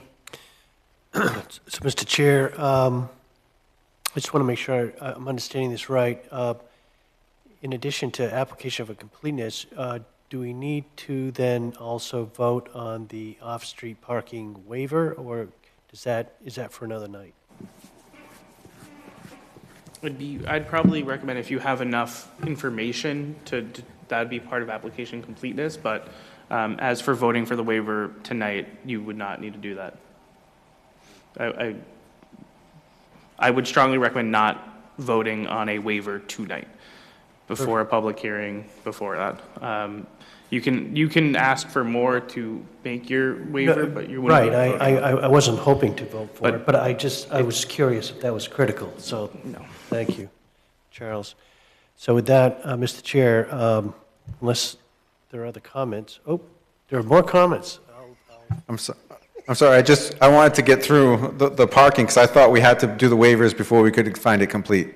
I wanted to bring up, financial capacity, because what was listed was that we've seen before, and we're trying to create this level playing field for all applicants, and it shouldn't be a challenge, but I believe that letter, financial capacity, should be from a bank saying, hey, we're planning on doing Phase A. Phase A is we're anticipating me this much money, and we are planning on funding him if it's approved. This was like very much just a generic, hey, he's been in the community, and we should be able to do it. I think we need to have a solid number of what Phase A is going to cost from the engineering team so that his bank will have it, so that we have a true, some sort of financial capacity. I thought this was kind of vague, and we're not holding everyone to the same bar if we accept that, in my opinion. Yeah, so I agree. I think that given we were application of completeness and we received it, it's from the financial institution, it's specific to the project. Yes, I agree, it needs to be updated, it needs to have a value in it.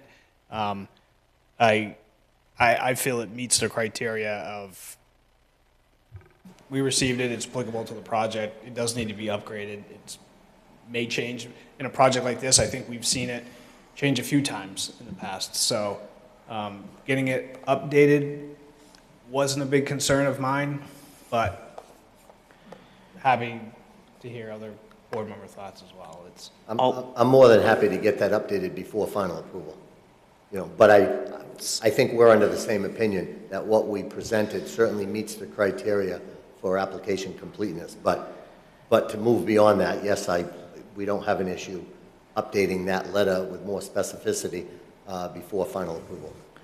Sure, and I'm sure there's probably still work to be done unless you know the value and costs of everything right now. Today, no, I don't know the exact cost. Sure, so we would need that document updated by the time of a final decision regardless. So that's for me, it was. I'll also satisfying. add that based on our required submittals for a site plan application, financial capacity is not a requirement. It is for subdivisions. So that's why my memo doesn't include that as it. It's an item I want to take up separately in it, but in 1793, unless someone can point me otherwise, the only time we would require it for a project like this would be a financial guarantee. Just putting that out there in terms of application completeness. The site plan requirements include the right title and interest, site plans, and it's all in that spreadsheet, but the financial capacity is not listed in 179. Okay. Which All is. right. Thank you for the clarity. I think it's always on the top of our list. It's always on our radar to. It's good to make have. sure we capture that, I agree with you. It should be part of it, but just in terms of application completeness, I do want to provide the board guidance. Sure. And then back to the waivers. The waivers are, and Charles, please confirm. I think you said yes to the number of spaces.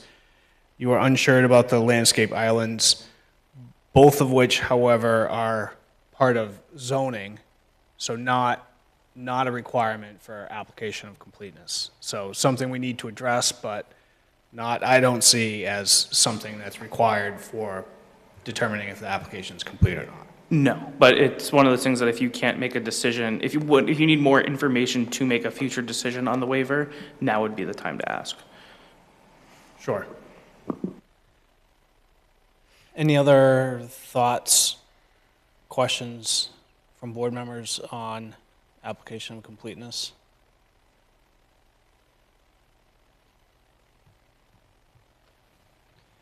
Well, then, Mr. Chair, I'll move that we find the application complete. Second. Motion made by Jim, second by Chris. Any discussion?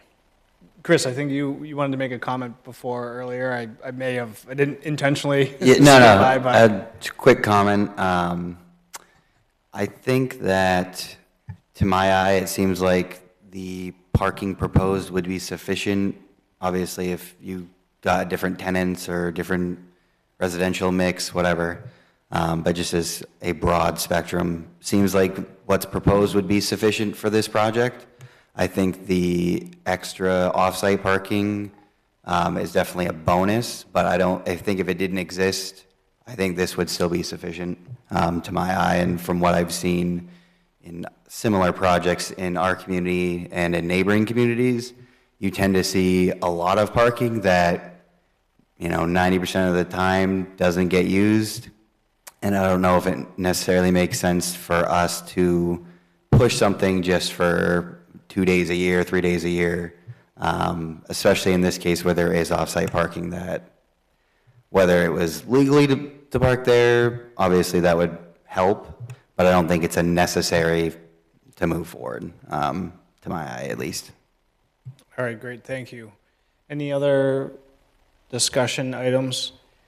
I guess with parking, application of completeness, it seems, and board members, correct me if I'm wrong or if you feel a different way, but perhaps, Charles, you were going to verify landscape islands. I know in the past on some other projects, maybe during our next meeting, we can see, obviously we understand what landscape island is, but perhaps understanding the rest of the whole site and buffering it as a whole conceptual plan. For example, sort of the plan left, I'm not sure where we are, north, south, I guess the south. Correct, south side. What is buffering and landscape there? I mean, I know we see some green. Is that just grass? And, there's been some instances where the board has seen more robust buffering along the edge with a reduction of some landscape islands. So maybe that's something that the board could entertain here as well. Just thinking thoughts from other board members. So maybe that works if you're at 7.5% or so landscape islands. We will definitely go back to the drawing board and see if we can raise that percentage. Yeah, and understanding there is a minimum size for those islands, and really understanding, is it one more island, two more islands? How much does that affect parking spaces, of course, and maybe some of those items to discuss during our next meeting, and we can maybe take up and make a decision on those waivers Okay. with clarity from staff. Yeah. Okay. Any other items to discuss on the motion? Okay. Those in favor of finding the application complete, Chris? Yes. Jim? Yes. Joyce? Yes. Jeff? Yes. Catherine? Yes. I'll vote yes as well. Motion passes 6-0. So with that, Charles, is there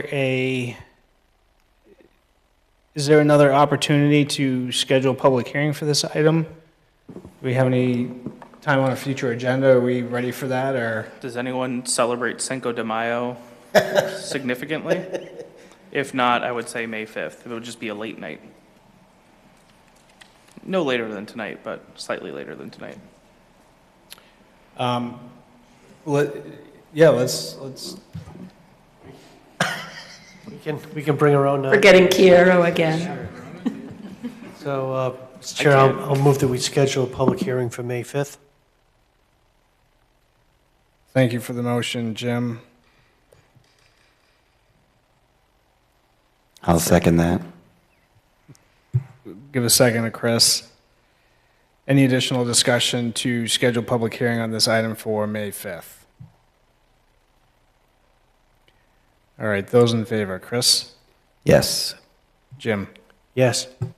Joyce? Yes. Jeff? Yes. Catherine? Yes. I'll vote yes as well. Motion passes 6-0. All right, great. We'll see you on the 5th. Thank you very much. Thank you.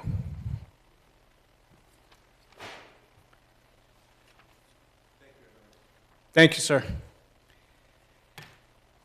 All right, moving to our next item on our agenda, item 7 here, general correspondence. Charles, anything on this item? I will just note that you have received one general correspondence as part of this packet tonight. Of it is just a recognition that the Ecology School has filed an appeal to the Planning Board's decision on February 3rd, 2026. And I believe this is coming from 2 members of the public, just sharing an email that they sent, sharing the couple documents and stuff like that.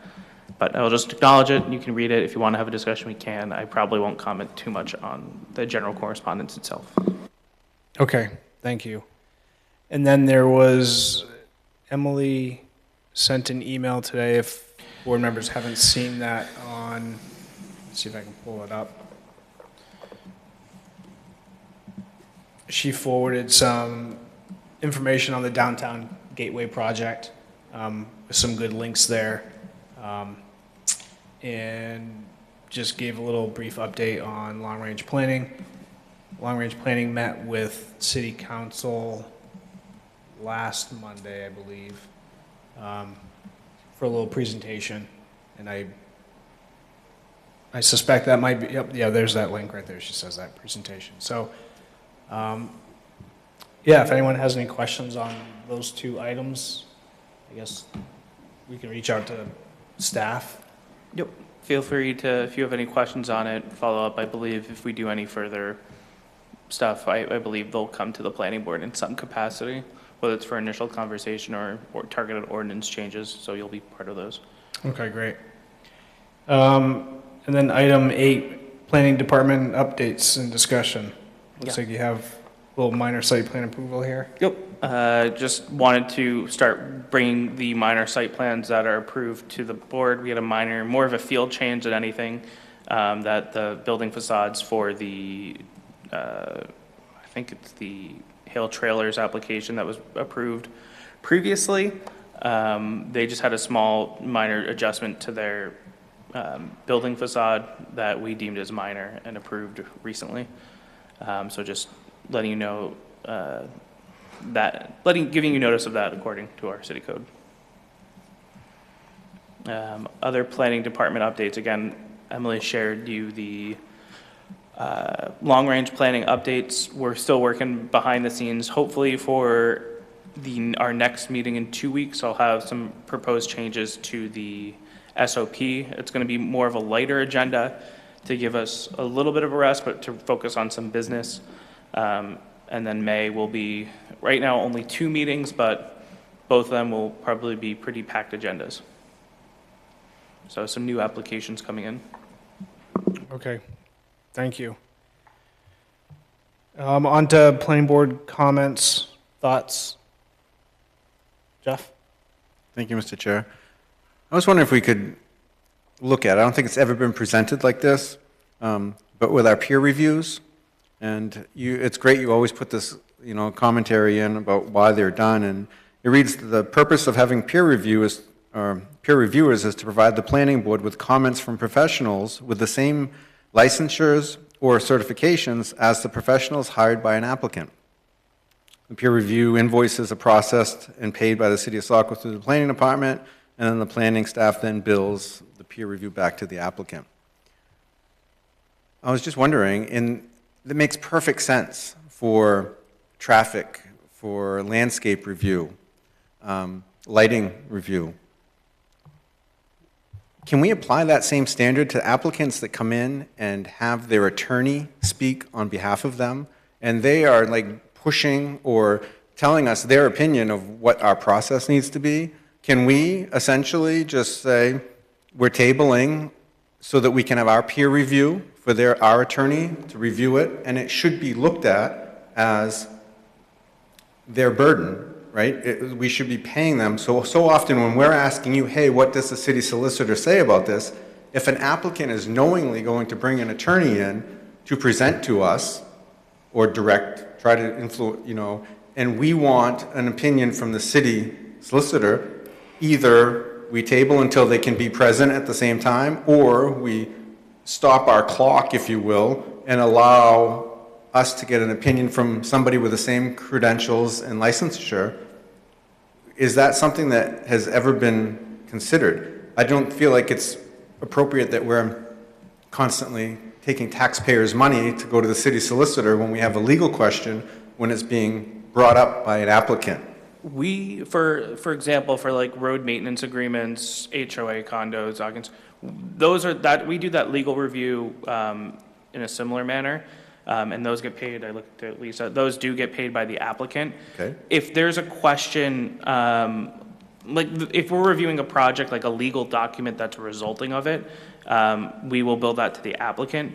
When it comes to getting clarification on our code and ordinances, because it's the city, the planning board, staff, whoever, council, that's getting clarification on I guess I'm looking for the right word, but it's how the city is enforcing theirs. That's a cost of the city to do that, even if it relates to a project. But when there's if there's a question about an easement or a new easement getting reviewed, then that would be billed against the applicant. So there's a little bit of nuance there in terms of when and where the applicant would pay for those legal fees and when it's kind of getting a determination of existing law. If for example, a question about zoning, like if it's a question about tonight. Mm-hmm. Exactly. That would most likely go to the applicant. I can look into that, but we do peer review for legal, and if it's hyper-specific to a project, it will be billed to the applicant pretty much in accordance with this language.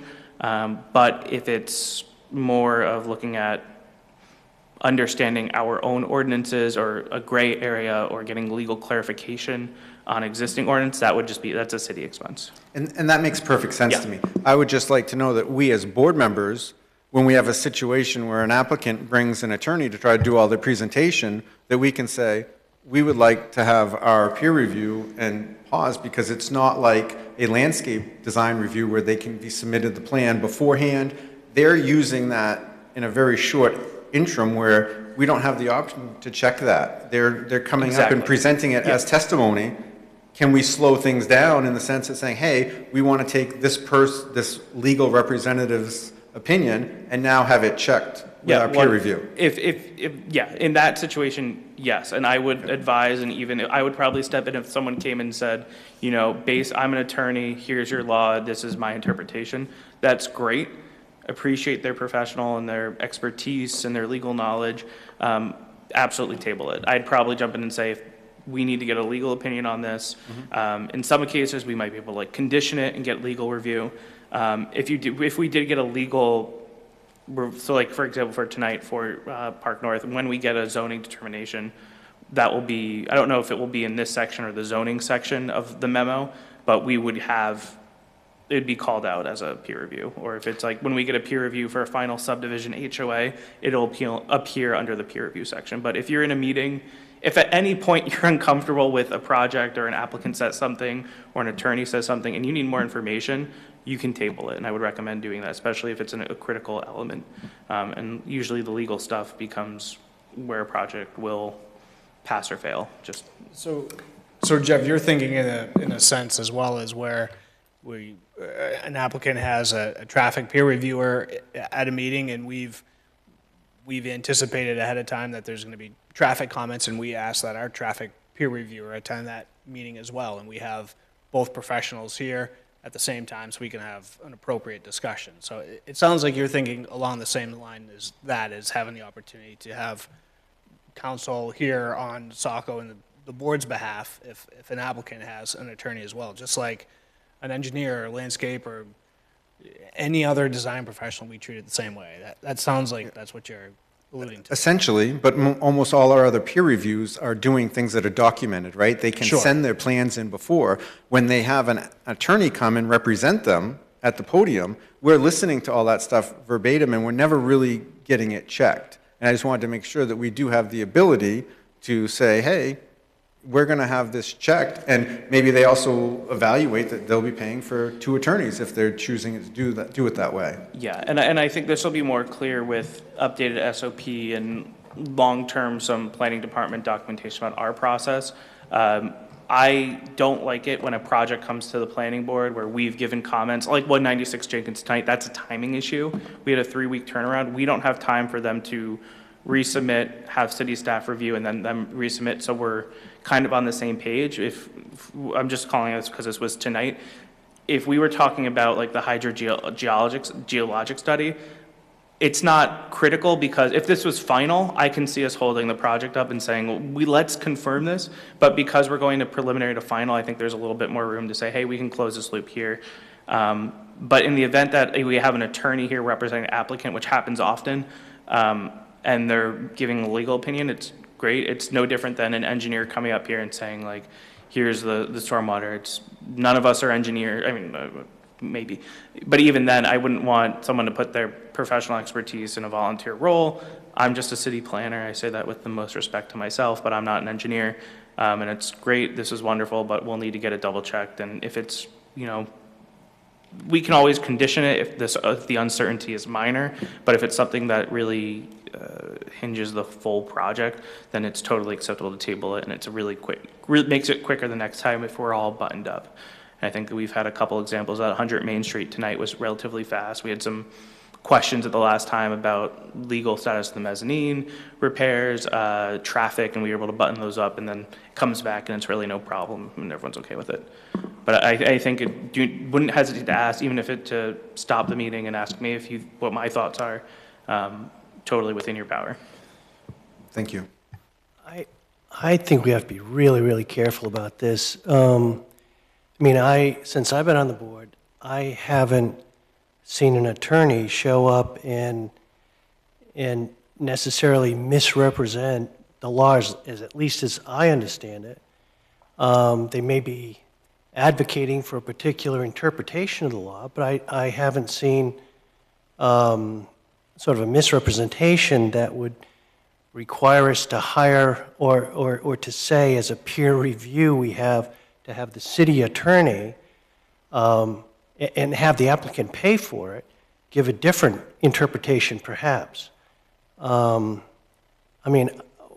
I've seen is I've seen citizens lecture us about what the law is, and I take that as that's their opinion of what the law is.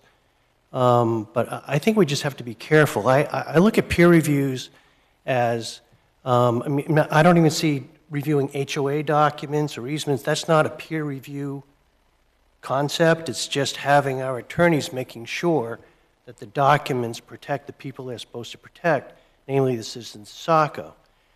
But peer reviews of, whether it's lighting or traffic or wetlands or whatever, those are very specific areas with technical expertise. It's not interpretations, it's not advocating. They're supposed to be giving their understanding of that very technical information, which is essential for our decisions. And that's why a peer review, I think, would make sense. But I really take issue with the idea that we should have, if an attorney shows up for an applicant, we stop them halfway through their presentation and say, oh, no, we need to get a legal opinion on this and you're going to pay for it. I think that's really the wrong way to go about it. And I just oppose that. Well, I guess I want to clarify. I don't think that it's something it's benchmark and has to be done. I just want to make sure that it's an option. And I think that part of this might just be the difference in our background. It's very comfortable, probably for you, with your experiences, to be able to wade through what's being presented. Just as if there was a distribution engineer talking about electrical capacity, I'm going to be able to see through a lot more of that stuff than you will. You may want to know a peer review looked at it, right? So that's all I'm asking, is that the legal interpretation, representation, certification, licensure applies to them just as it does to any other mechanical or physical trade, right? Or landscape review. It's another criteria that they chose to bring into the mix. The applicant chose to have their attorney come in and present, and that influence then is on the table. They're paying for that peer review, Yeah, and I would say, Jim, I agree with Jim and I agree with Jeff in this situation. I think I see both sides of the coin here. If, for example, we've been having conversations with staff about the zoning with Park North and what that really means, mostly stemming from just my understanding and trying to get it. If you had an attorney come in here say like, oh, we would this is residential, residential use is allowed, this is my interpretation of your existing ordinance, because of this, we would still want to get that verification, and not in the same sense. And I don't think Jeff is proposing that if an attorney comes in for any given reason, that we just have to get a second opinion, but only when legal clarification is required, like the deeds previously with like a deed restricted use, where we had to sequence what are the limits of the planning board? But if it's looking at documents that's not a peer review in the same sense of technical standards, it's more of saying, does this have the correct language for a private street until it's accepted? And once accepted, is there, access easements that allow the city? So different purposes, but generally the same thing. And it's, we're not going to get it's for other projects, we're not going to hydrogeologic review to find the location of a well as part of a project and charge the applicant because it's part of a larger application. Right. Not to call it anything, but just for recent things. There's limits to all of it. And I think where it stems from, I think the first few years I was on the board, I think Joyce will recall as well, and maybe that's what you're thinking. I think our process got better, but every single meeting we would have Joe LaVerrier here available for questions. We would have the traffic engineer. She would almost come every meeting, and we would have the city attorney here every meeting as well. And we called upon them a lot, and we would ask them to be at almost every meeting to sort of confirm and reinforce some of those items. Real-time peer reviewing. It was a little bit of a real-time peer review, yeah. And I think our process and the reviews have just become more efficient. They've become better. So I see your question. I see your point as well. I don't think we need to go overboard with it. But if there's a scenario where, yes, I think we could call upon them if the scenario presented itself, but it's not something that every time that there's a letter from an attorney that we need a peer review, and I think that's what you're saying. I don't think that's necessary either, but It almost feels punitive. Oh, you hired an attorney, we're going to punish you by making you pay for ours too, when it's not necessary. in Well, every sure, case. yeah, You're yeah. not really saying that. So. Right. Okay. Any other planning board thoughts or comments? All right, well, again, thank everyone for joining us this evening and staying a few minutes late, and we will, 9:39, will adjourn. Thank you, everyone.